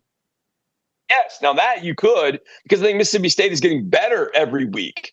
Jeff Levy's got them playing decent football, and you get a win like they had last week, and you get some confidence, and maybe Georgia turns the ball over a time or two. And now, son, you're ahead, and you've got offensive firepower. Now you put some pressure on Georgia. And Georgia seems to be the team that's kind of, I don't say playing down to competition. They're making games closer than they probably need to be. Now they're winning them, but they're making it close. Well, you play with fire too much, you're going to get burned. Yeah, I give Mississippi State a chance. Now, I still think Georgia wins. But I think that Mississippi State, the way that they're playing right now, they should have beaten Tennessee. They did beat Arkansas. They got off the schneid with the SEC, hadn't won an SEC game under Jeff Levy, but they're playing pretty good, especially offensively. And I know that Georgia is so good offensively that they can run away even against Mississippi State defense. So, yeah, I give Mississippi State a shot. LSU, no chance. None. Sorry, Tigers. No. All right. You give Auburn a chance against Vandy. Yeah. I mean, Auburn's talented. It's a mess, but they're talented. And so I think they're talented enough that if Diego Pavia is not on his game, if he's not making throws or they're not moving it early. I mean, look, that Auburn front can still be pretty good, but I don't say I don't believe in Vanderbilt, but I think with Auburn's talent, and I don't know, maybe Hugh was the problem. Maybe they'll find someone. I'll tell you what they need to do. They need the quarterback situation is a mess. Jackson does not need to go back in there. They need to go number 12 and just live with it. Just one quarterback. That's it. We go. Let's ride. And I think the way it looks like that team is responding to Jackson Arnold is they aren't. And it's like when he goes in the game, it feels like, oh, here we go. And when the other guy comes in, it feels like, oh, okay, it feels like they've got a shot. No, listen, I'm not going to sit here and tell you that's Johnny Manziel playing quarterback at Auburn, but I feel like there's got to be a collective belief. And if they have a little bit of that, I do think they can maybe not take Vanderbilt to the woodshed, but I think they can go beat Vanderbilt. How's C.J. Stroud doing, Johnny? Better than 2 years ago when he had the concussion. My gut tells me, no inside information, but my gut tells me that he is not going to play this week. I don't remember, David, that I've seen somebody get a concussion on a Sunday and play the following Sunday for us ever that I can remember. And at that point, it's Davis Mills. Now, Davis has played against Jacksonville a number of times. He's played, he started a number of times. And so I think Davis probably would be a little bit better starting than he would kind of coming into a game. But he made some nice throws, especially in the first half. Second half, just couldn't get any momentum going, missed some throws, missed third downs. Hopefully that'll get cleaned up against Jacksonville because I do believe that Davis is going to end up being the starting quarterback. Now, if CJ's ready to go, great, fantastic. When he came off the field, he gave a thumbs up to, people on our side of the field, on the west side, and like, okay, well, maybe he's coming back in. He didn't come back in, but I just don't think that he's going to be ready to go for this Sunday. And I don't even know that. Now, he's got to pass all the steps. If he passes all the steps of the concussion protocol, okay, rock on, let's go. Because I think if he stays healthy against Denver, I think we win that game. But we got to just keep the franchise. We got to take good care of him. And we haven't taken good care of him. We've let him take too many hits. He's allowed himself to take a few too many hits. So, and this is one where, and it literally, as I was jumping on with you, David, I was watching that play again back on the all 22, and I got 4 different angles of it. And I'm not going to sit here and say that it wasn't a ruthless hit. It was a ruthless hit. It was a legal hit, but CJ was going down. But the problem, in a sense, is CJ, the way he slides, CJ's sliding is basically to kind of stick both feet out and put his butt on the ground. and that just leaves his upper body vulnerable to taking a big hit. If he slides like a baseball player would slide, which he is still learning how to do, he probably takes a hit, but he probably can absorb it a little bit better and probably stays in that game. So this is a memo to all those young quarterbacks out there that don't play baseball. Go learn how to slide now. Johnny, I appreciate it, man. We'll talk to you next week. Yeah, man. Love you. Love you, bro. Aggies. See ya. John Harris there on the Bubby's Catering and Bartending Hotline. We'll come back with Max Wright. Right now, Daily Company, a family-owned, licensed, insured business that offers HVAC, electrical, and plumbing generator services. And that's available to you 24/7, 365, all day, all the time. HVAC-wise, they'll take care of your thermostats, your refrigerant leaks, your furnace failures, your seasonal tune-ups. On the plumbing side, they have leak repairs, clogged drains, water heater installation, maintenance to keep those pipes into top shape, electrical wiring, outlet repairs, and upgrades for safety and efficiency, and of course, generator repair, maintenance, and installation to make sure that you're prepared for any power outage that happens in the area. They serve all of Bryan, College Station, Houston, and Austin with upfront pricing and no surprises. What you need to do is contact the Daily Company at 979-260-2020. That's 979-260-2020. Or visit them online at godaily.com to experience the daily difference.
We are back here on TexAgs Live. We're presented by David Gardner's Jewelers. We're going to the Rollo Insurance Studio. Let's go straight to the Buppy's Catering and Bartending Hotline.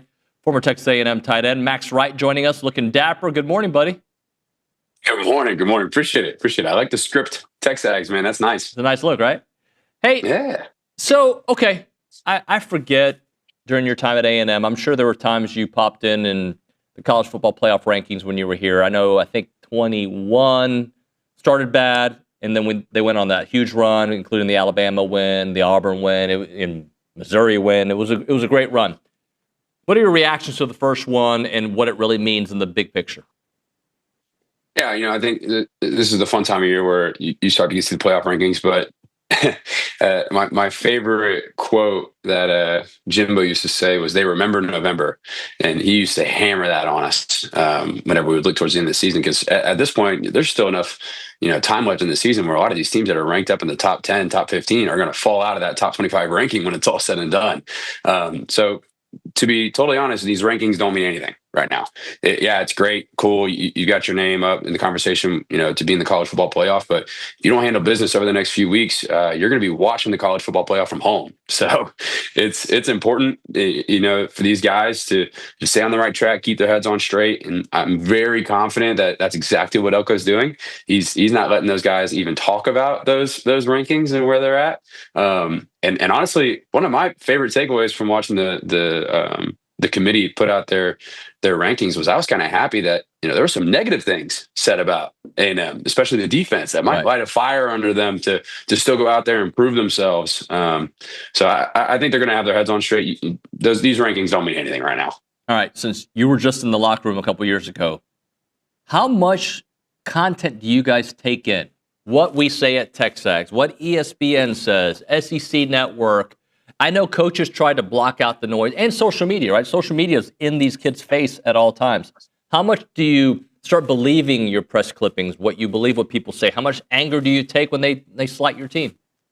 I think it depends on what you're trying to take. I think in terms of people saying great things about you, you kind of always take it with a grain of salt, to be honest. As a guy who was in that locker room, they'll praise you and talk all high about you whenever you do well, but as soon as you drop a pass or something, you're the worst person that's ever played the game of football. So, it comes in ebbs and flows, and guys who've been in the game long enough and have, a mature mentality whenever it comes to approaching the game of football, they know that. And the stuff that you see out on social media, a lot of these people, they've never been in a college football locker room. So they don't know what actually happens behind closed doors. They don't know, the work that you're putting in week to week to be the best player that you can be. So I know that that's what Elko's, implementing for these guys, is to kind of block the noise. And it's great. People are talking great about you because you're playing great football, but ultimately people's opinions don't matter. And especially moving in towards the end of the season, what matters is the people inside that locker room and the opinions of your teammates and the opinions of your coaches. That's what matters. And good teams are going to keep the main thing. I think that's where I'm really excited. And I've been, really pleased with the maturity of this team. Is I haven't seen a lot of social media posts or things that have been put out by them that maybe would put them in a situation where I think they're considering the outside noise too much. I think it's a mature team that's handling it well. But to kind of wrap up what I'm saying, I really think that in order for you to be a good football team and finish out the year strong, you have to block out some of this extra stuff that's going to come out right now, especially as we get into, the later part of November, where swings are going to happen. You're going to have good teams lose, and the playoff rankings are going to get kind of mixed up a little bit. Focus on ball, focus on going out and winning these games, and it'll all turn out how it's supposed to. That's what needs to be the mindset. Max, I want to go back to something that you said that Jimbo would preach, and unfortunately, November was a hard month for A&M during his tenure, and unfortunately, November was a hard month last year for this team. Yeah. So, I know that they've been preaching, hey, got to finish, and that includes finishing games, that includes finishing the season, and right now, hopefully, they're at the midway point of the season, not at the end of the season, right? So, they haven't done anything yet. How much does that really resonate with players in the locker room? It has to be resonating, I think, really loud. I think this is a team that was in this exact situation last year, and then they went on to lose, the last 4 or 5 games of the season, or 4 out of the 5 games of the season, to put them where they were at, where it was all said and done. That honestly, I think makes me hopeful and excited for the way that they're going to finish out the rest of this year. You know, you look at last season with what happened with Le'Veon Moss. I mean, he was the center of our offense for last season, and he was really what everything ran through. When he went down, we faced a lot of problems and issues. But you look at the depth that we have in that running back room and all the weapons that we have on offense now and how we can really spread out the football. And, you know, if we're having issues running the ball, Casey Concepcion and Mario Craver can blow the top off of defenses. And defensively, we feel more sound this year as a whole to where, you know, we can win, offensive shootouts. Or if we got to have defensive stands and win a 10 or 17 point game, we can do that. So I think, when you look at how last season went, these guys are all thinking in their minds, we have to finish. And that's the conversation point. You know, watching Coach Elko in his post game after, I don't know if it was last week's win or the week before, 2 weeks ago's win of the week before, but that's been the whole message this entire season is finish. You know, it doesn't matter what you do throughout the first two-thirds of the season. If you can't finish, it's not going to matter. It's for nothing. So I'm pumped up. I think that this team's maturity is going to carry them through finishing out the rest of the season. And I think the leaders in that room know what's at stake and know what November looks like. It's a grind. It's hard. Crazy things happen. You're going to get punched in the mouth, but you got to find ways to go out and win football games. So last thing for you, Max. They're going to take on a quarterback making his first start. You were there, and it wasn't his first start, but it was basically a start for Marcel's debut. Right? So just let people know when he came into the Oklahoma State game. Let people know, like, just because this is the third string quarterback, that does not mean this is a gimme. No, not at all. I actually saw some guys talking about it on social media today. Sometimes when you introduce a backup quarterback into an offense that has some powers, your teammates perform better than they have throughout the entire season. There's almost a feeling that these guys have to step up to support this third string guy. And I think that, you know, when you got a running back like Ahmed Hardy and a really talented backfield like they do and some pretty strong receivers, weird things can happen whenever you bring in backup quarterbacks, especially if they're guys who can motivate the offense to do well. I would say that our defense needs to approach this as if there's no difference of what's going on in that backfield. This is, you know, have the mindset that this is their starting guy, this is who they're rolling with, and you need to approach it with a level of intensity that you wouldn't, not do for anybody else. So backup quarterbacks can be weird. When Marcel came in, obviously, to Oklahoma State, he did well. He performed really well, and I think people were shocked at how he performs. And then obviously, whenever he came in the next year, or last year, later into the season, he obviously shocked people with his play. So we've got to be on our toes. We've got to be prepared for anything. You got to approach this with a level of maturity that it doesn't matter that this is their backup. This is not going to be a cakewalk. We're in their stadium. We're in their house. This kid's probably going to be a little bit more comfortable. We've got to come out and play solid football defensively and shut them down early. I think if we come out hot early against this kid, we'll be in a good spot. Max, great stuff, man. Talk to you soon. Yes, sir. Thanks. Appreciate it. Thank you. Diego. Max Wright here on TexAgs Live. We'll hit a break. We'll come back with Jamie Morrison here in studio. Right now, a moment for Caldwell Country Chevrolet, Highway 21 in Caldwell, online at CaldwellCountryChevrolet.com. In today's fast-paced world, Caldwell Country Chevrolet brings that car buying experience to your fingertips. So go to the website, see the selection that they have, get a feel for the cars, and be like, you know what, I can see myself in that, I can see myself in that. Oh, this pre-owned vehicle looks like it is for me. Then you make the drive out there. You'll be blown away by the pricing, the trade-in value, the customer service, the entire ordeal, and, of course, the vehicles that they have. That new car smell is amazing. You guys know that, right? So go to Caldwell Country Chevrolet, and I think you're really going to love it. And don't forget that they're going to take great care of you when you go there. Complimentary pickup and delivery for their service customers, complimentary oil change for life, as long as you own that vehicle from Caldwell Country Chevrolet. Remember, it's about a 15-minute drive, the edge of Bryan to the beginnings of Caldwell. A short conversation away, but you'll see the difference when you step on the lot and do business with the great people at Caldwell Country Chevrolet. Highway 21 in Caldwell, online, CaldwellCountryChevrolet.com.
How about that Texas A&M volleyball team? They head to Auburn Friday night, including a 7-match winning streak after beating Texas and Tennessee this past weekend. And, of course, they've got Auburn coming up on Friday to talk about that and much more. Jamie Morrison here in studio. How are you, sir? I'm doing great. I've said this before. I really think we should have a show inside of the show where there's a camera here and you capture what we talk about during breaks. Oh, yeah, that'd be great. We just talked about, so Richard Zane, I think on Monday, was like, dude, you just missed Jamie talking about David Goggins. I'm like, of course I did. I walked in the middle of your press conference and you talked about Goggins. At the break, we talked about you're setting up all your tonal. You got a lot of stuff going on. Yeah, no. I think it's the fun piece of it. And again, like I think we get on this and we talk about kind of what happens between the lines, but there's so much more to this. And I think that's the thing I've tried to do actually in my 3 years is give a little bit of the human element of what happens behind the scenes and the fact that, I don't know, we have families that we need to stay in shape, which I'm doing a pretty average job of right now that I need to pick up. And then just the education that goes on behind, I don't know, pushing people to their limits about being a leader and everything that goes along with that. Interesting you say that because I think as you become older, these things become more important. I'm curious what your team and the younger generation, do they really look at the metrics the way we oldies look at the metrics? And no, I don't think they should necessarily. Like, just a tool, right? Yeah, and it's one of those things. Like, I mean, you look at a scouting report, you look at metrics. Like, we're going to deep dive, like, I don't know, to the crazy amount of looking at every little intricacy. But like, you don't want to clog up your players' brains with that necessarily. Yeah. But then there's certain pieces where it's like, all right, here's how to be an elite athlete. Like, yeah, you do want to educate on that, so they know the reasons why they're doing stuff, and hopefully they're going home and making good decisions on those things. When you can't, I don't know, have oversight over everything. So I think there's certain pieces of it you need an education, and then certain pieces they got to trust the process. There is sometimes paralysis by analysis, 100%. right, for everybody. Yeah, 100%. All right, so let's talk about Friday. We'll look forward, then we'll look back, and then we'll work our way back to Friday. Because big game coming up after a massive weekend. Yep. How do you keep your team locked in? You know, I think football's having the same conversation, right? Like you haven't done anything yet, but you're trending in that direction. I think keep doing what we've been doing, and we really planted some seeds on this early on in the season that the teams that win conference championships aren't necessarily the ones that show up for the big matches. They're the ones that don't let the upset happen at some point throughout the season, that take every single opponent seriously. And we're going to play a team on Friday that's going to run a lightning fast offense. And the nice thing about, I was saying this earlier when I was talking to the ESPN folks, like about our match, like every single team offers its own little challenge.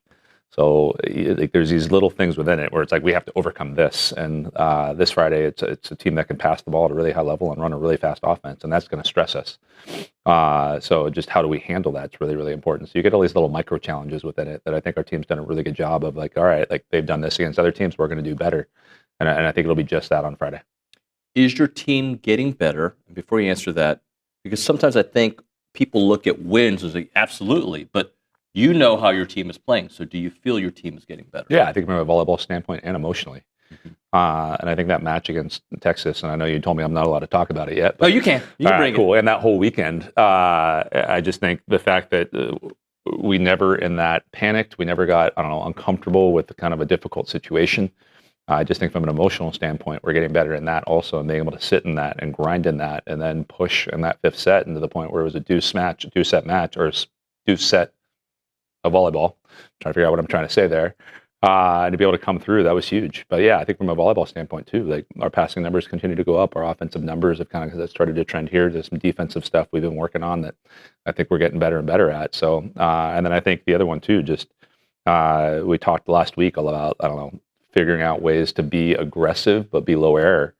And you look at the first set against Texas, 3 unforced errors. The second set, 4 unforced errors. The fifth set, 1 unforced error. And we're playing clean volleyball, but not being passive. And that's like, I don't know, perfect balance you're looking for as a coach.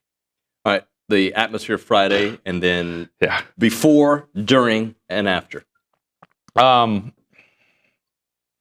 If you go before, like we were 45 minutes before first serve, and the student section was pretty much full already. There were people lined up outside the door ready to come in. And I got notice of that 2 hours before the match. And so that's the before. And I went out there and said hi to a few of the fans that were out there and just said thank you.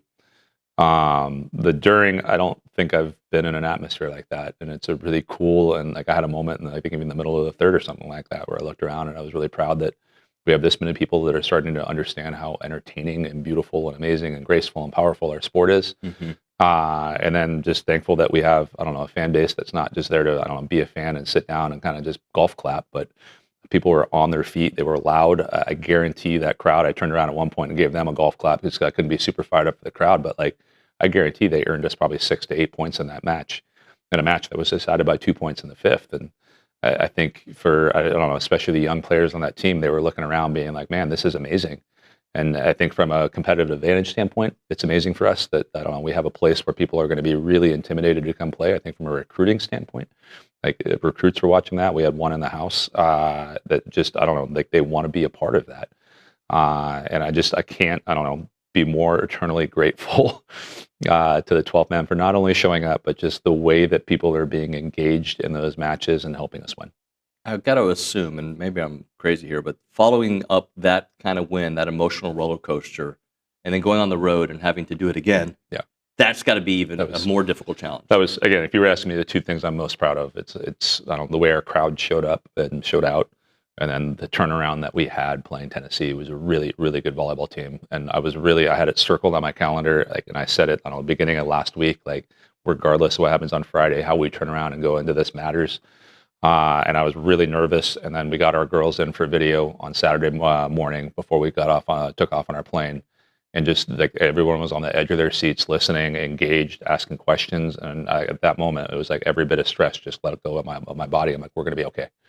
Even after we lost the first set against Tennessee, like there was no panic. It wasn't like, oh my goodness, we're going to do this. And I didn't think they were playing good volleyball. Like I was like, we'll step up right now. And sure enough, we went up and beat them up pretty good in that second set. And that kind of set the tone from there as it went. But I think that's what encourages me most going forward with our team is just the level of, I don't know, focus we have coming in and the level of problem solving we have within our matches. And we're in a special place right now. We had Kendall in studio a couple of days ago. Just my first one-on-one action with her, just chatting. She was such an awesome personality and leader. Just for you to have her ability on the floor, but also what she does for that locker room. Yeah. And the crazy thing is, like, and again, I always forget it. Someone asked me about this, like, you're sophomore, Kendall Stowers, and I'm like, oh yeah, like she's a sophomore. Doesn't like, come across that way at all. She does not. She like I really think of her as one of the seniors on our team, just with the benefit that we get her for 2 more years past this. But I think she's got a maturity beyond her years, and a little bit of that is like she did sit the year out, so technically she is a junior in terms of school. But she just goes about her game, and she learns at a really high level. She's poised in big moments. She's one of the best well-rounded volleyball players, which is something we really value that I've coached at that position. So she's amazing. This is a easy question and a giveaway question, but I know the answer. That's why, but I got to ask, like, the biggest thing you're focusing on here with a couple of weeks before the postseason. Getting better. And I think the other one that we're going to have a talk about is just like, I think we're a close team right now. How do we lock that? And I think if you look at the run that we went on last year, the number one compliment I got when things weren't going great, like nobody pointed fingers. It was, hey, how were we going to figure this out? And that's the coaching staff included in that. And we, I don't know, travel on a plane of 30, it's 30 people. Then it's how to, in those moments when things get difficult, and we're there right now. And again, like we got into that Tennessee match, we were down in the first set. It wasn't finger pointing. It was how do we get out of this?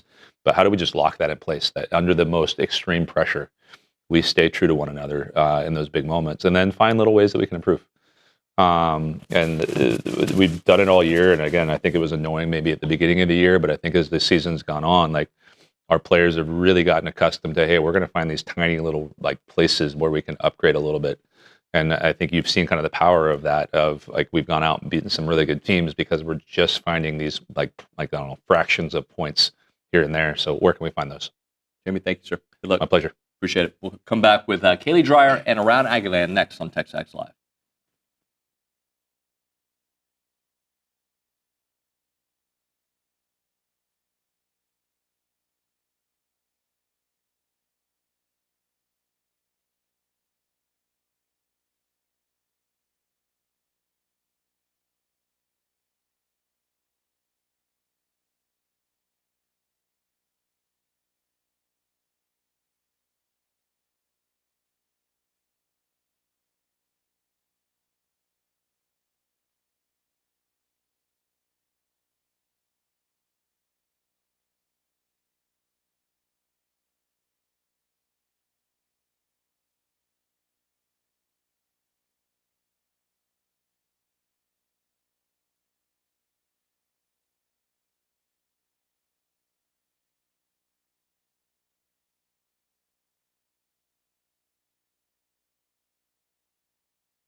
Kaylee Dryer, such a professional that she got an opportunity to go to breakfast, and she's like, no, I got to do 22 seconds of Around Aggieland.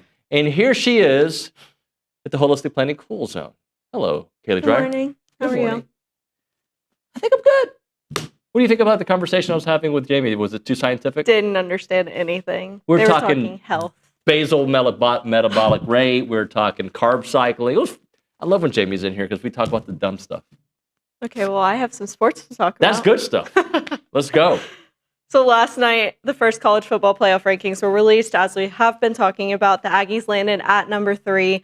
There were 6 SEC teams in the top 12 and 9 in the top 25. The Aggies traveled to take on Missouri this weekend at 2:30 p.m. on Saturday in Columbia, and Missouri did come in at number 22 in the initial playoff rankings.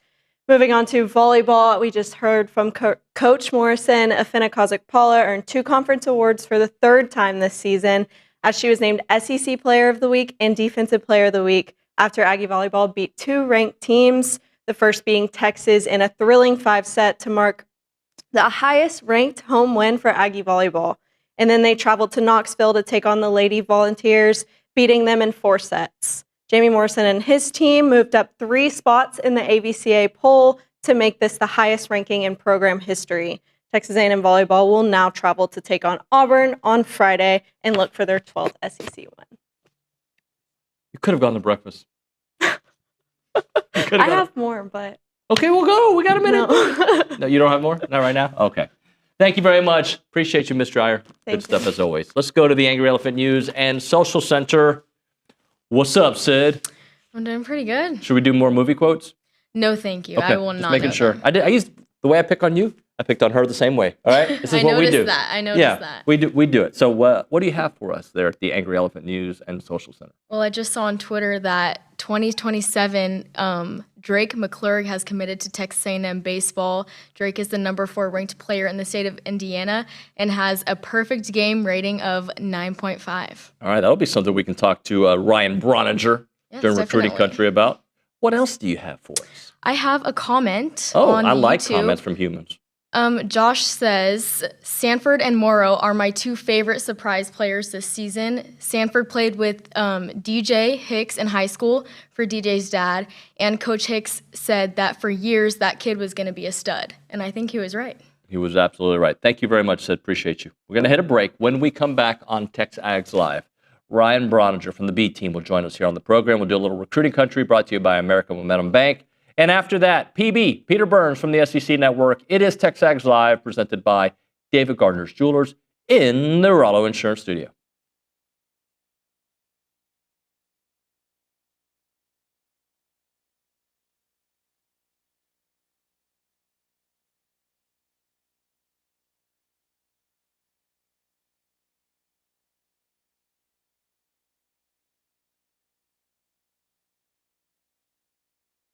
Everyone, David Nuño here for Allen Honda. Had a great conversation with them earlier today. John Allen's the owner. He's been here forever, and also their GM, Rusty Skinner, great guy. Wonderful conversation. They're super local. They're a family-owned dealership, not some massive auto group, and they treat their customers like family because they basically are family. They're Aggie alums. They love Aggie sports, and they've been serving the Brazos Valley with integrity, with passion, and commitment to excellence for over 50 years, which is very rare, by the way, for the independents because people trust them. And that's why they've been doing it for such a long time. Whether you're looking to buy, lease, or service your vehicle, you can count on them for transparent, no pressure experience that puts your needs first. And I can attest to it. Had a great conversation about my own situation with them. Their knowledgeable sales team will help you find the perfect Honda to fit your lifestyle, from fuel-efficient sedans to versatile SUVs. Leasing options are flexible and affordable, making it easy to drive the latest models with confidence. And when it comes to service, their certified technicians only use genuine Honda parts to keep your vehicle running at its best, whether it's routine maintenance for major repairs or whatever it may be. And we know that trust isn't given, it is earned, and that's why generations of local drivers right here in the Brazos Valley and Bryan College Station keep coming back to Allen Honda. As part of the community with Aggie spirit in their hearts, they are here to make everyone's visit wonderful. So visit their showroom or their service lane and find friendly, efficient, and memorable situations when you go to Allen Honda. Come see why so many College Station and Bryan drivers choose Allen Honda for their automotive needs, and remember, gig 'em.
Hour number 3 of the program. It is TexAgs Live. We're presented by David Gardner's Jewelers. We're in the Rollo Insurance Studio. It is now time for Recruiting Country, brought to you by American Momentum Bank. American Momentum Bank, the only privately owned bank headquartered in Bryan-College Station, and they are committed to helping our community prosper by offering you a wide variety of personal and business banking solutions specifically designed to help build financial success with confidence and momentum on your side. Ryan Brauninger, good morning, buddy. Did I hear Sydney Clevenger in the Angry Elephant Social Center talk about baseball recruiting at the end of the last segment? She did. She didn't run it by you, did she? No, shit's fine. I mean, Sid is she's on top of everything. Like, she's on the up and up.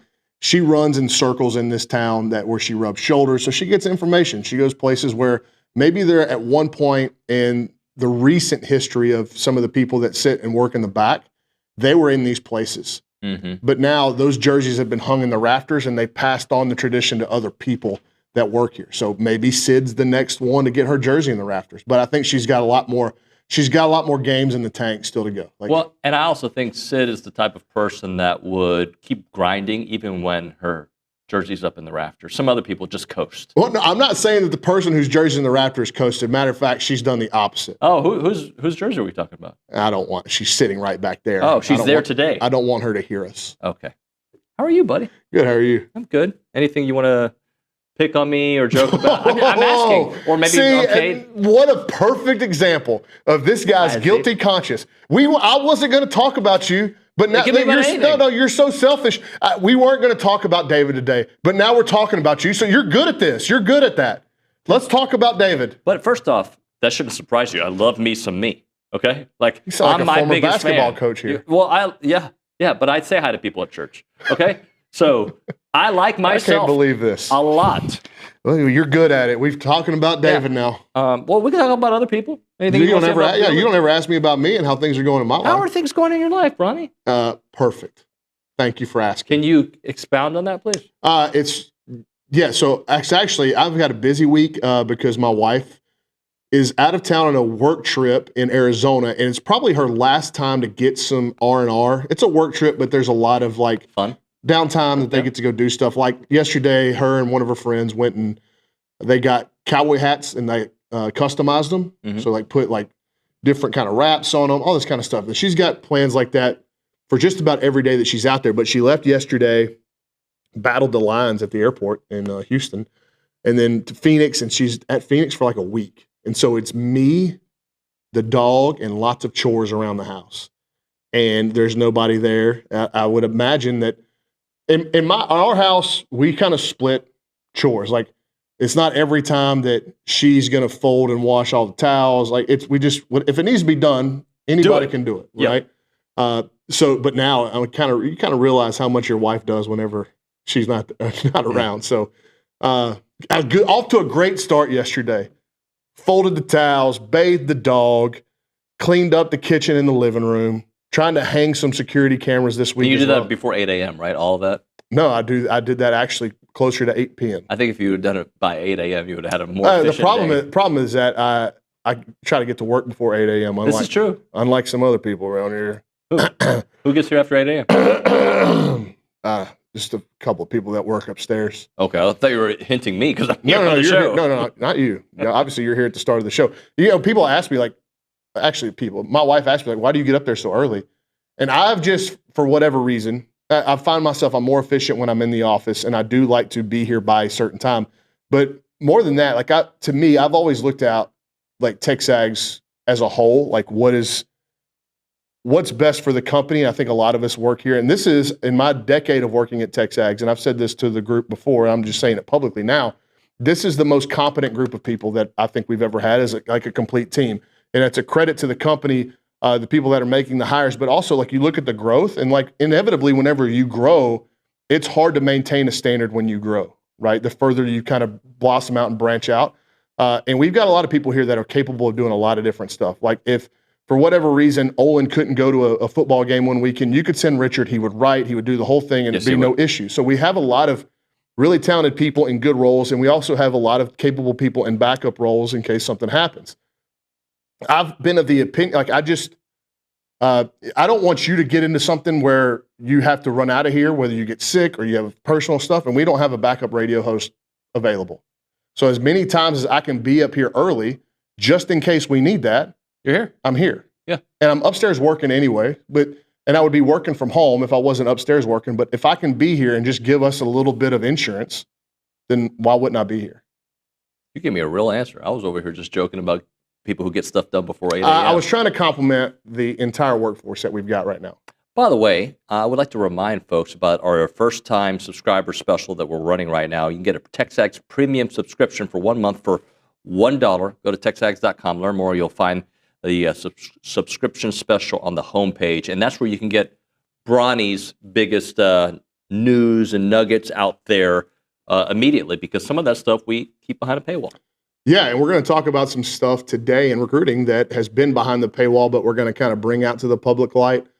Just because it's not a lot of breaking news. It's, if you've been following us on the boards for the last week, it's some stories that we have discussed in the fallout of what happened in Baton Rouge a couple Saturdays ago, and just the fallout of the coaching carousel and the impact or lack thereof that it may have on this current recruiting cycle. Because if you'll remember, I have been apprehensive to just say, oh, Auburn fired a coach, Arkansas fired a coach, Florida fired a coach, LSU fired a coach. That means A&M or the other competitors in the league are going to be able to go in there and pilfer and pillage from their classes because of these NIL agreements. Mm-hmm. And it has been very different depending on the school that is letting go of these coaches. So Penn State had a run of decommitments, like a crazy run of decommitments once James Franklin was let go. And he was really the first one that kicked off this cycle. UCLA had a couple of kids decommit. Arkansas had one, and he almost immediately recommitted to Arkansas, even without a coach. Right. Because I think what we're seeing is if my coach leaves and I go and I open up my recruitment, a lot of the schools that I was talking to, that money is now, NIL money or whatever chunk that I was going to get is now spoken for somebody else because these coaches have to move on. It reminds me a lot of when baseball, and there's a lot of schools still in baseball, Texas A&M not one of them, but there are a lot of schools that still are not fully funding the scholarships. So baseball was notorious for having 11.7 scholarships that it had to spread across an entire class. So if you're a baseball coach and you're recruiting a player, and I offered David Nuño a 45% scholarship, that's a pretty big chunk. Well, if you kind of hem and haw and you don't know if you want to take it, well, I can't sit there and wait on you. Like that money is too valuable. Sure. I've got to go offer that to somebody else, and they may take it before you, and it's not there anymore. I kind of liken this current state of football recruiting to that era of baseball recruiting, in that if you don't get a player, you can't just – there are some of them that you can wait and you can say, hey, we're going to earmark this package, this deal for this player – in case something happens down the road, and it'd be wise to keep something in the tank. You know, like don't fire all your bullets. Keep some for late, just in case, and you're going to need some for the portal. But that's the role of Derek Miller just keeps getting more and more difficult and more involved. And it's not just Derek Miller; it's Mike Elko's a part of this decision-making process too. But what I think's happening is these kids that they're going to, man, if I decommit, is the grass really going to be greener from a financial perspective? Because if I was committed to Penn State and I go call Indiana or Ohio State or Michigan after I've decommitted, like, hey, Coach Franklin's out, I'm interested, and they're going, man, you can come on a visit, but it's going to be way different in terms of what we're able to offer you than it was before you committed to Penn State, because we had to move. And that makes a lot of sense when you look at it that way. So that is kind of that's what my hunch is right now in regards to A&M pursuing the commitments of kids in other classes. Now, if you want to reset the recruiting board, and that's something that we did this week, something Jason did in his article, I did in a post, all of the kids that are on A&M's big board right now are committed elsewhere. So A&M probably has some money left over. I don't know how much it is. I don't know how much, for like a Lamar Brown or for a KJ Ford, whatever. I don't know what that is. And then we got to talk about Jordan Carter's decommitment and how that may impact it. So, you want to start there? Yeah, we can. That's something. Was that expected, unexpected? I think it was it was unexpected on our end. I think it was more probably had a 48-hour window ahead of it for A&M based off what we've been able to glean from the situation after the fact. As Jason and I have made calls, it sounds like A&M probably got a heads up on it about 2 or 3 days before it happened. Yep. But it was a surprise to us. And look, I tweeted it. It's just kind of welcome to recruiting in 2025. And I don't think I have to beat around the bush as much to nail home the point I'm talking about. From what I understand, from what we were able to gather, again, this is not coming directly from Jordan Carter, but it's just coming from people around the situation. So I'll say allegedly, he went under new management. And all of these kids, they have NIL agents, they have people representing them. He changed his, and with that change came a different perspective on his recruitment and how it should go. I'll leave it at that. So with that, I think probably calls were made to A&M once that change in management happened. And this is my opinion. This is solely my opinion. I don't think Texas A&M has the stomach for that like they used to anymore. Mm-hmm. And used to being kind of the late parts of Jimbo, where I think they just kind of got a little haphazard with the way they were allocating their funds. I just don't think this A&M team, especially when you see kind of how it's been built, the culture that it's got currently in place, the expectations for their freshmen, how they're bringing them in, how they're bringing them along. I think they really believe in what they're doing. And they are not going to come out of those parameters very often for very many players. So if you call them up and say, hey, we kind of are looking at this way now, they're going to go, okay, good luck finding that elsewhere. Mm-hmm. I just don't think they're going to index on players like that they used to. Now, what does that mean going forward? Does that mean that opens up that it should, amount, right? But how do you allocate it? Okay, that's another decision that they're going to have to make. And now that we are into November, you start looking ahead at next year's roster. What does it need? You try to plan the best you can for players that may be unhappy with playing time leaving here. And it would just be, to me, it would be prudent for you to assume you're going to lose a couple players you don't want to lose. Right? That's every program. All right, that's where we're at. Now, A&M didn't really do that last year. They lost Noah, but they didn't really lose a lot of guys that they wanted to keep. That's a good thing. But year to year, the past is not predictive of the future, especially in the transfer portal era. Like these are year to year things. So again, how does this money be allocated toward portal, toward high school guys? Do we say, okay, we lost the high school guy, so we are now going to take that and go after another high school guy at his position? Do we sweeten the pot for our current high school guys that maybe we're trying to hold on to? Do we need another defensive end, defensive lineman, or do we need a receiver more? Can we, there's a lot of questions to be asked with this. It's not cut and dry, and nothing in recruiting really ever is. It's now that you've added this element of the NIL component to it, I think it adds a huge other layer that you have to swim through. So that's where I think A&M is. And would they have liked to keep Jordan Carter? Yes, I think so. But that door's closed now, right? Yeah, there's a freeze point on it. Like, okay, we can't do that anymore. Like, we had everything. You loved the place. You were coming with one of your best friends in Aaron Gregory, who we need to talk about that as well. And you committed early. You've been staunch through your commitment. We'd agreed upon how this thing's going to look, how it's going to go going forward. And then a month before signing day, you're calling and saying, hey, this isn't really what I want anymore because you've gone under new management. That's fine. That's your decision. That's your prerogative. You can do it if you want to, but you got to understand that we're not going to budge because of it. So I think that's where A&M is at with the Jordan Carter situation. And then Aaron Gregory, Jason Howell talked to his very tight inner circle. They are not going anywhere. They're still fully committed, all in. Jordan Carter probably going to look at Auburn, which don't have a head coach, interestingly enough, Tennessee, and Georgia Tech. Okay.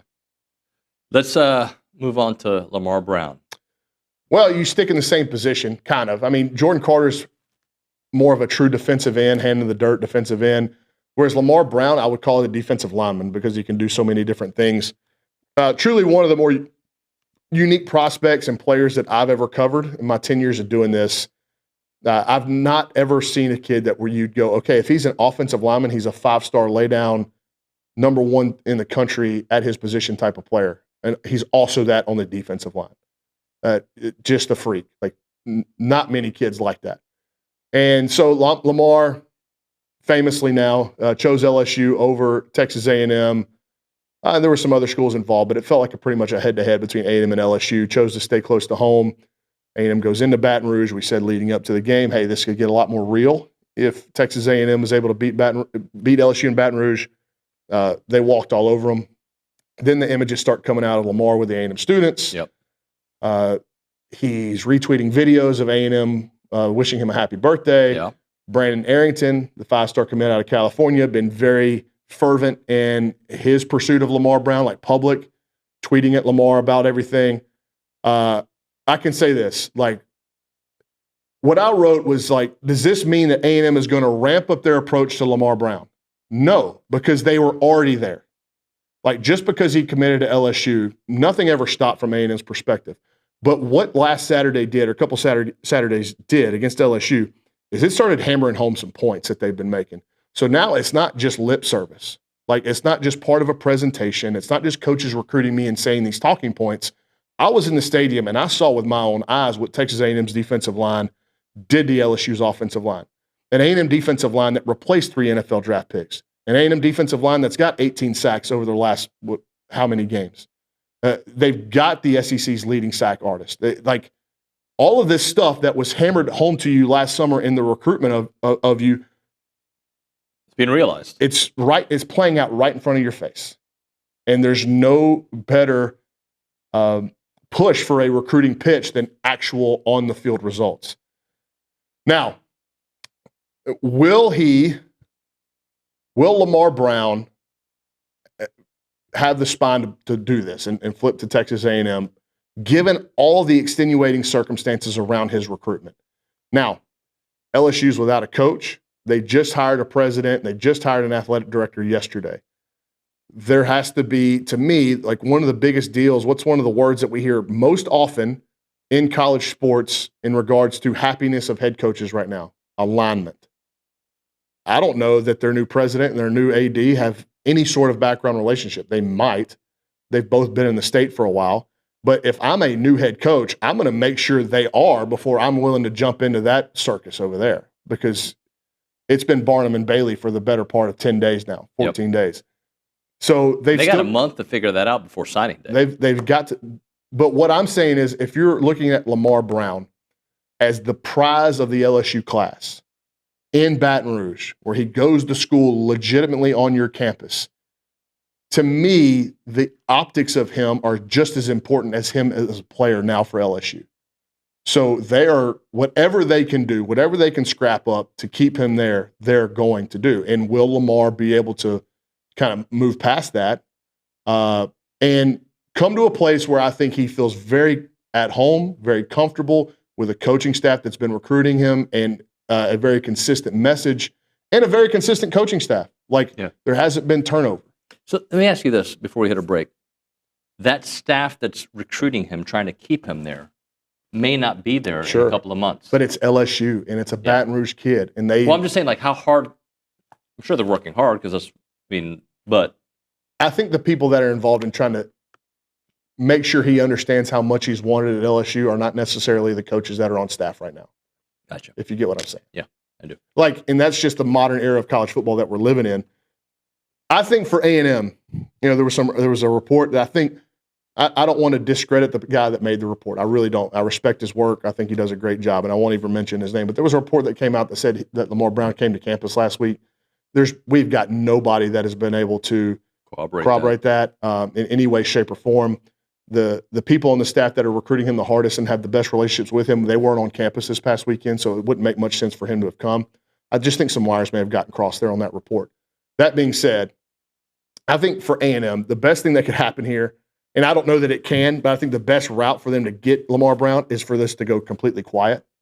And then it's kind of on signing day, boom. Yeah, the fax or the DocuSign comes in to Texas A&M, and he's on campus, in the next week. That would probably be the best way to go about this. I don't think that can happen anymore. There's too many eyeballs on it. There's too many people talking about it. He's too big of a piece of the LSU class right now and what their program looks like going forward. And it's just the perception of the Baton Rouge kid. And so all of that is working against Texas A&M. I would imagine, I would believe that he is going to have an invitation to the South Carolina game. And if he accepts it, I think it will try to do it under a cloak. But good luck keeping that under wraps because people know what that kid looks like. He's not some DB or wide receiver where they kind of look similar body type. This kid looks different than everybody else. Lamar is going to be hard to hide if he shows up. So we'll see. I think A&M, I don't think they have to get him on campus to flip him because he's been here so many times. He knows the staff. He's been to games before. All right, more on this, and we'll talk more about Jace Matthews on the other side. Right now, Milliken Reserve, farm-to-table community in College Station. They got homes, they got trails, they got farms, they got wide open spaces, and they have a mission to build a healthy community around nature. Let's talk about the neighborhoods, because neighborhoods at Milliken Reserve are nothing like your typical subdivisions. They're based entirely in that Brazos Valley landscape and the heritage closely linked to the land with deep Texas roots. You got the creek there. These are homes on 10-plus wooded acre estates. You've got the hollow in a private and gated community. And you've got the meadows. The meadows are responsive to their natural surroundings. Again, it is a place that is rooted in Texas soil. It's a place that you think you could call home. You just check out the website, millikenreserve.com. When you go there, go hiking, biking, canoeing. You don't even have to live there to take advantage of Milliken Reserve. It's millikenreserve.com, that website, millikenreserve.com.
And we're back, Recruiting Country, brought to you by American Momentum Bank here on TexAgs Live, presented by David Gardner's Jewelers, Rollo Insurance Studio. All right, I teased it last segment. What's the latest intel on Jace Matthews? So Jace Matthews is one of the members of the Auburn class who we have, when we talked about Auburn potentially, their group of commitments getting siphoned off by other competitors. Jace Matthews is one of them with Texas A&M, with Tennessee. Here's the latest on Jace is I don't think A&M's like in too big of a hurry to make a giant push. He is one of many receivers on their radar still. And all those other receivers, you talk about Booby Feaster and Jaden Warren and Tristan Keys and all these receivers that are still on the board, they're all committed to other schools. I just don't get the sense today, and this could change, but as we sit here today, I don't get the sense that Jace is getting a huge push from Texas A&M. He's been out with a knee injury, and he's had a little bit of a checkered past with that. And A&M, quite frankly, they took that guy last year in Jerome Miles, and he's injured again. And I think when you look at Jerome, incredibly talented kid, an incredibly smart kid, and he's just been unlucky and fortunate due to the injuries. And Jace Matthews they could be viewing him in that same vein. Whereas I think like Jaden Warren is a kid committed to Houston that they offered, probably didn't make a full-fledged push for over the summer. And now they've been watching the tape and going, this kid's a real player. And he's been one of my favorite players in the city of Houston all year. So I do think we will see him on campus before signing day at some point. I also believe that you go back to the Auburn class, Braylon Womack has announced he's coming to the Texas A&M South Carolina game. And he's a safety, highly regarded safety that had the Aggies amongst his finalists before he chose Auburn. I think Florida was involved there too, but Florida going through their stuff with the head coach as well. So the final few weeks will be very interesting. All of these hypotheses are going to be put to the test because A&M is recruiting. I think the entirety of their big board remaining is committed to other schools. So what does A&M have left over? What do these deals look like for these kids committed to other schools? Are they have some trepidation about backing away from their verbal pledge because it could mean no more guarantees? There's a lot of stuff, a lot of questions to be answered between now and that early signing period. So why is it interesting to you that no new offers in the state currently? Yeah, because you felt like going into the season there may be, and look, like Jaden Warren could be viewed that way because of kind of how the momentum he's generated throughout his senior season, but he's had an offer.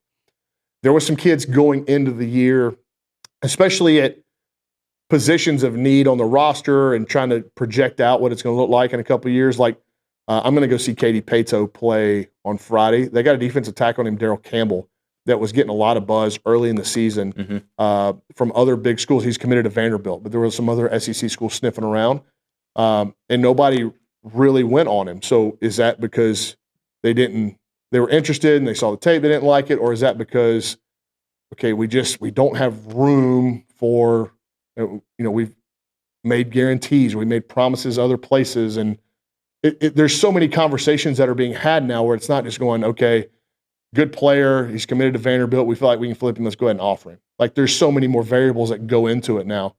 So I'm going to go see him play and get my own eyes on him and get an evaluation. But Alistair Vallejo is a defensive tackle from Liberty Hill. He's committed to Michigan. And, you get a kid from the state of Texas and Central Texas at a pretty premier, hard-to-find position as a defensive tackle, and he's going to Michigan. So, don't you think, Michigan, high-profile recent national champion, you'd think that some other schools in the state would go, hey, do we need to circle back and look at this kid and try to keep him home? So, that kind of stuff. I'm just surprised. I guess it goes back to, what is there something keeping these schools from offering this kids late in the state? Or it could be as simple as, well, we just don't think that they fit what we're looking for as a player. That could be point blank, period, end of story. And then that's the end of the discussion, right? If they don't think they're good enough to play there, then they don't offer them. But you just haven't seen a bunch from like A&M, Texas, LSU in the state where they're going in late on these seniors, in mid-October, late October, and offering them and trying to get the ball rolling to get a commitment of them and sign them, in a month and a half.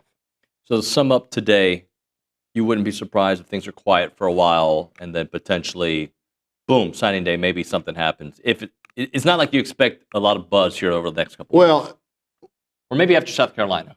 I think it's after Missouri. After Missouri, okay. If you go in there and win, which I think is a very tall task, like it's going to be tough for them to go in there and win. They don't lose at home. They're a good team. Their backs are against the wall. Similar stuff we said about LSU, and A&M was able to do it. But it's still a tall task. And you could look at it through the Missouri lens and go, we're starting a freshman quarterback against really good defense, all that kind of stuff. So it's all through the lens that you're viewing this at. But it's a tough task to go into Columbia and win. But if they do, I am of the opinion that you will have never seen an 11 a.m. atmosphere at Kyle Field like you would for South Carolina, because you'd have a 9-0 team in the top 3 that hasn't played in front of the 12th man in 33 days. Yep. And then the following week, you're at home at an 11 a.m. kick against Samford. And no disrespect to Samford, but it's just not going to generate the juice. Yeah, it's not. And there'll still be a bunch of people show up for that game, regardless, because of how the season's going. But it won't be the same buzz. Right. I think from a recruiting perspective, you have to capitalize on these last 2 weekends, whether it's South Carolina or Samford. Like, that's all you've got left at Kyle Field. But if you go win at Mizzou, that visitor list for an 11 a.m. kick for South Carolina, I think is going to be really impressive. And I think you're going to walk into a Kyle Field, a city of College Station, the whole Aggie 12th man is going to be absolutely juiced for a lot of reasons for an 11 a.m. kick. I'm excited to see that if they win this weekend. Thank you, Brody. Yeah. Way to break. Peter Burns on the other side. Farming and ranching families think differently. They're not just working for today. They're building for generations to come, and that's why Heritage Films created this new branch of films that they're making, Farm and Ranch Films, where they document all types of stories from, you got timber farmer operations in Washington, cattle ranches in Texas, agricultural legacies across America. These aren't simply documentaries. They are cinematic time capsules capturing your unique relationship with your land. So if you're thinking in 20-year cycles or 100-year cycles, Farm and Ranch Films preserve the wisdom and the work ethic that your value and your family really, really desires. Your legacy deserves this level of craftsmanship. Visit yourheritagefilm.com. That is yourheritagefilm.com. And check out the Farm and Ranch section of the website, 713-893-8341. It's Heritage Films.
We are back here on TexAgs Live. We're presented by David Gardner's Jewelers. Run the Rollo Insurance Studio. Let me just read this message quickly before I get to the Buppy's Catering Bartending Hotline and talk to PB.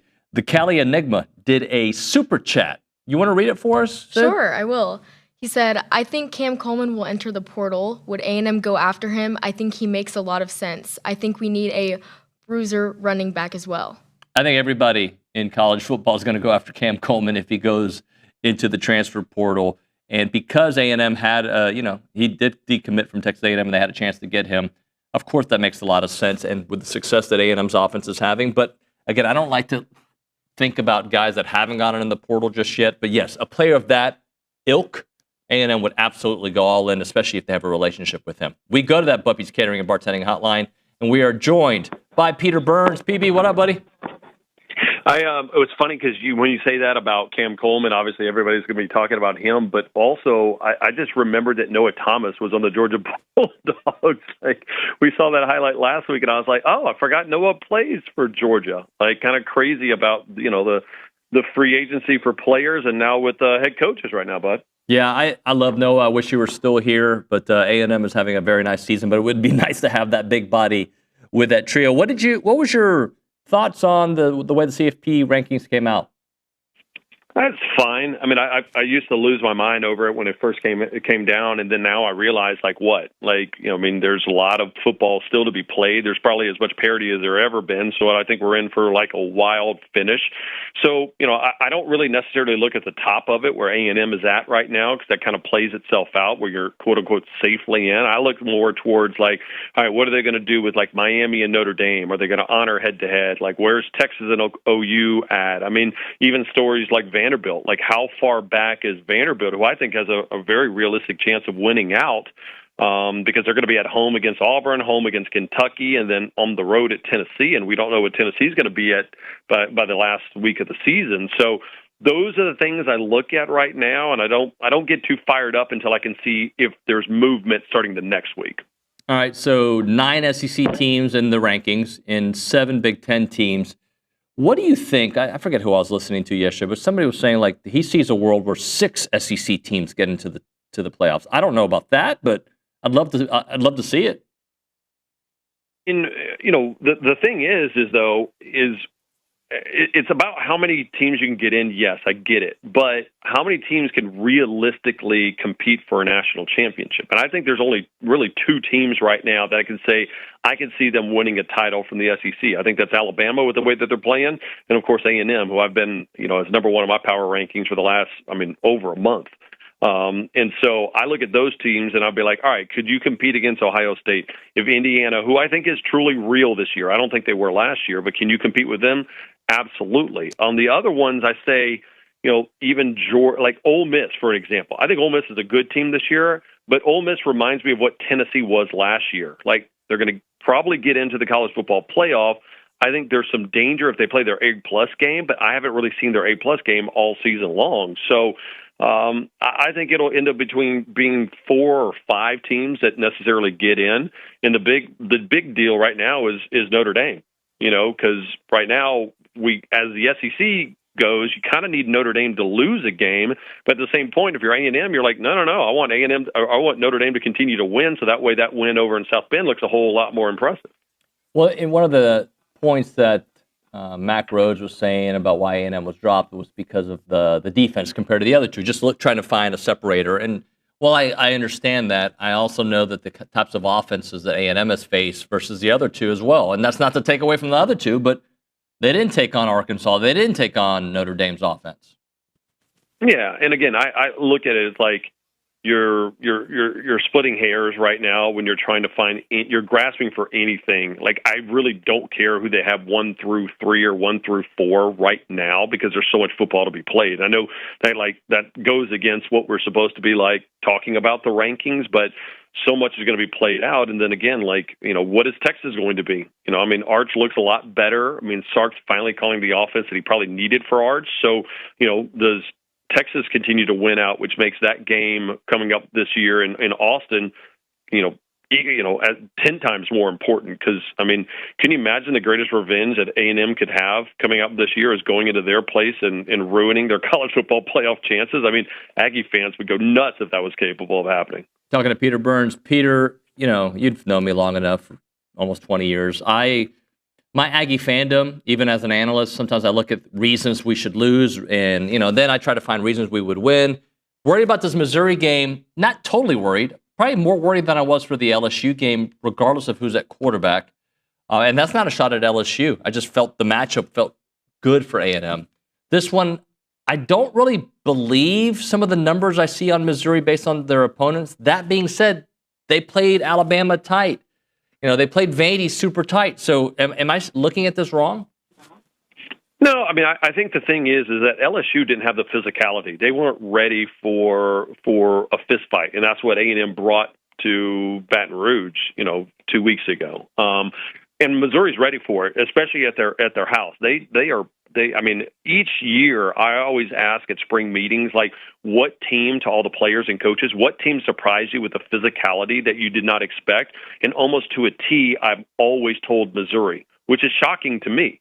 And yet they find out, they're like, man, that team, whether or not it's the brand and people aren't aware of it, they're like, every time we're like just battered and bruised. Like, we expect A&M to be physical. We expect Alabama and Georgia to be physical.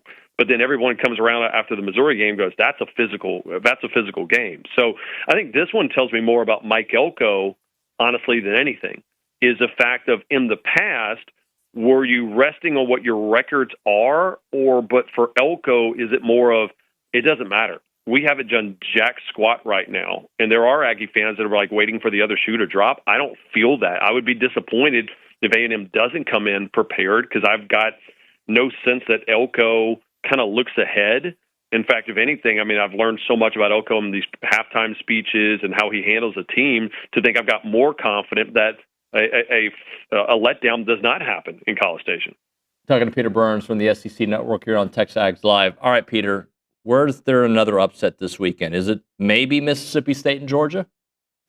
And that's where I lean. I mean, we talked about that on our show about, ranking the upsets. And, Kentucky upsetting Florida would kind of be one, but both of them are out right now. But, if you look up trap game in the dictionary, it is you're coming off of a emotional victory in a rivalry game in Jacksonville. That's what Georgia got. You've got it sandwiched in between, now going to having a home game against Texas in Athens. And then it's like little old State, and it's 11 o'clock, so it'll be kind of sleepy. Like, no, this team at State right now is a lot better than their record indicates, and they learned how to win. And for them to come back from 2 touchdowns back last week, albeit against a bad Arkansas defense, that showed me that there's a pissed-off team that hates losing. And so this just screams upset alert right now. Peter, give me a reason to believe LSU can go and take care of business against Alabama. Is there a reason? It's tough. It's tough to find one because, again, I go back and look at, like, when we look at upsets, and just like we were talking about A&M and Missouri, it's typically the team that is just more physical, that somebody wasn't ready for it. And I think Kalen DeBoer, after they just got embarrassed and shoved into the locker against FSU, they weren't ready to be the physical team. And I think Kalen DeBoer, he's single-handedly, to my face, told me that on my show, going, we weren't ready, I wasn't ready, and that'll never happen again. So I just don't see that happening, because I don't see a world in which LSU on the road at night is the more physical team, especially with how banged up that offensive line is right now. So I think LSU comes out with a different energy early. Frank Wilson's a Louisiana guy. They got 50 guys on their roster from the state of Louisiana. There'll be a lot of pride. But at the end of the day, I just don't see them being able to take the fight to Alabama. And I think that's probably the least likely of the upsets coming up this weekend. That is the great Peter Burns here on TexAgs Live. Peter, we appreciate your time, buddy. We'll talk to you next week. Going to be a wild November. Buckle up. See you, bud. See you, bud. There he is. Appreciate his time here on the program. We'll hit a break. We'll come back. We'll go to the Angry Elephant News and Social Center, wrap up the show. I'm sure Kate will have a thought or two to present the audience. Right now, when insurance matters most, who's going to answer your call? That's the Rollo Insurance Group. I'm telling you, if you don't have Rollo Insurance, you're missing out, because, like, this was cool. My kids started driving. My boys started driving in the summer. They were kind of late getting their license. They're 17. And we knew we were going to spend a lot of money because young people, just especially two boys at the same time, like it's going to be a lot of money for insurance, right? We just re-upped just last week, and it's actually cheaper than we thought. And that's what happens when you have somebody who's fighting the good fight for you. Morgan's fighting the good fight for us at Rollo. They got people who will fight the good fight for you.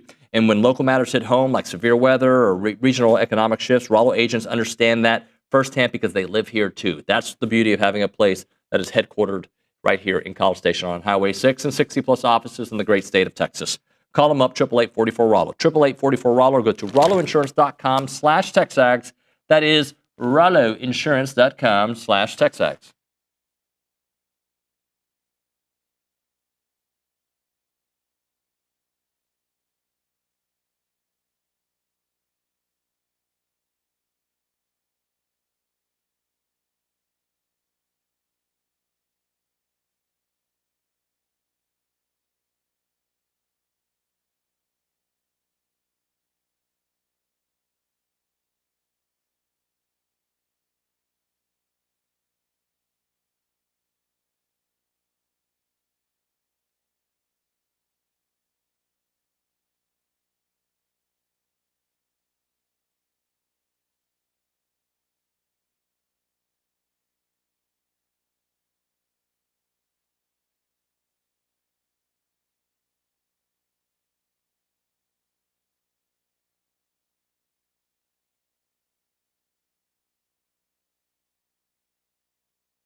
So we're going to talk sports at some point in this segment, hopefully.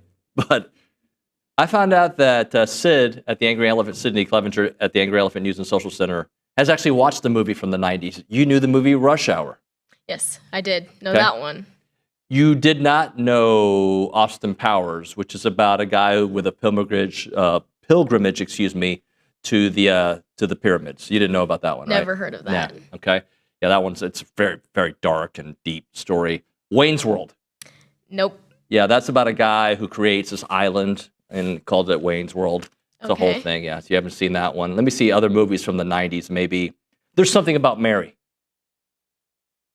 It's about this lady who ends up being the Queen of England, Mary. No? Mm-mm. Nothing? Okay. These are classics from the 90s. The Sandlot. Okay, yes. Okay. Sandlot, yes. That one I figured you would know. Know that one. Tombstone. No. It's actually about how they create a tombstone. And they made that in the 90s? Yeah, it's very, Kate, very good, right?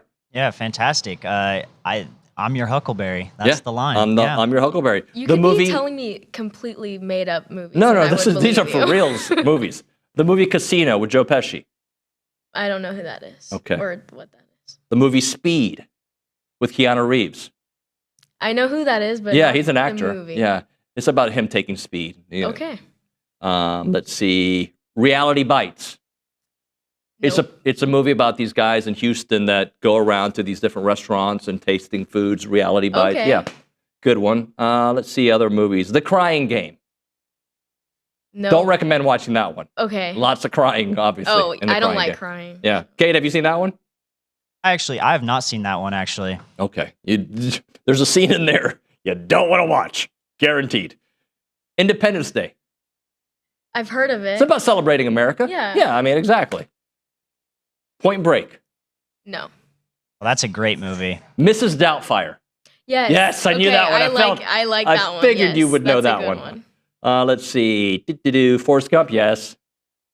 I haven't actually watched it. It's about but the I guy know who- Run Forrest Run. Yeah, well, he ran for president and, run, Forrest, run as he was running. Yeah, that whole thing. Wait.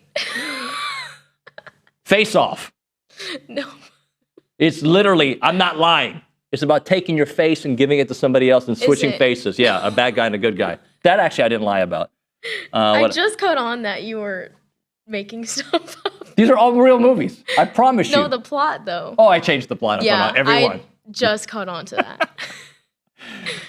You give me something on women's basketball. They're playing tonight. Yeah, it's already time to pack Reed again because the Texas A&M women's basketball team will play their season opener tonight at 7 p.m.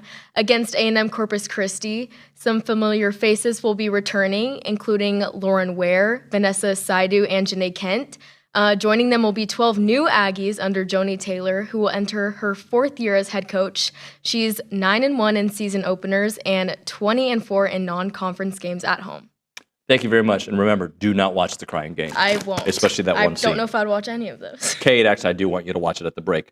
If your organization or business is looking for an opportunity to engage with Aggies, then check out the Association of Former Students. They bring Aggies of all ages together during their marquee events held throughout the year. I'm talking about Aggie Ring Day, All Aggie Hullabaloo, and The Gathering. They welcome tens of thousands of guests, and there are many sponsorship and vendor opportunities to get your brand in front of those attendees, and they offer both digital and in-person options to get your brand in front of all the patrons that will be there.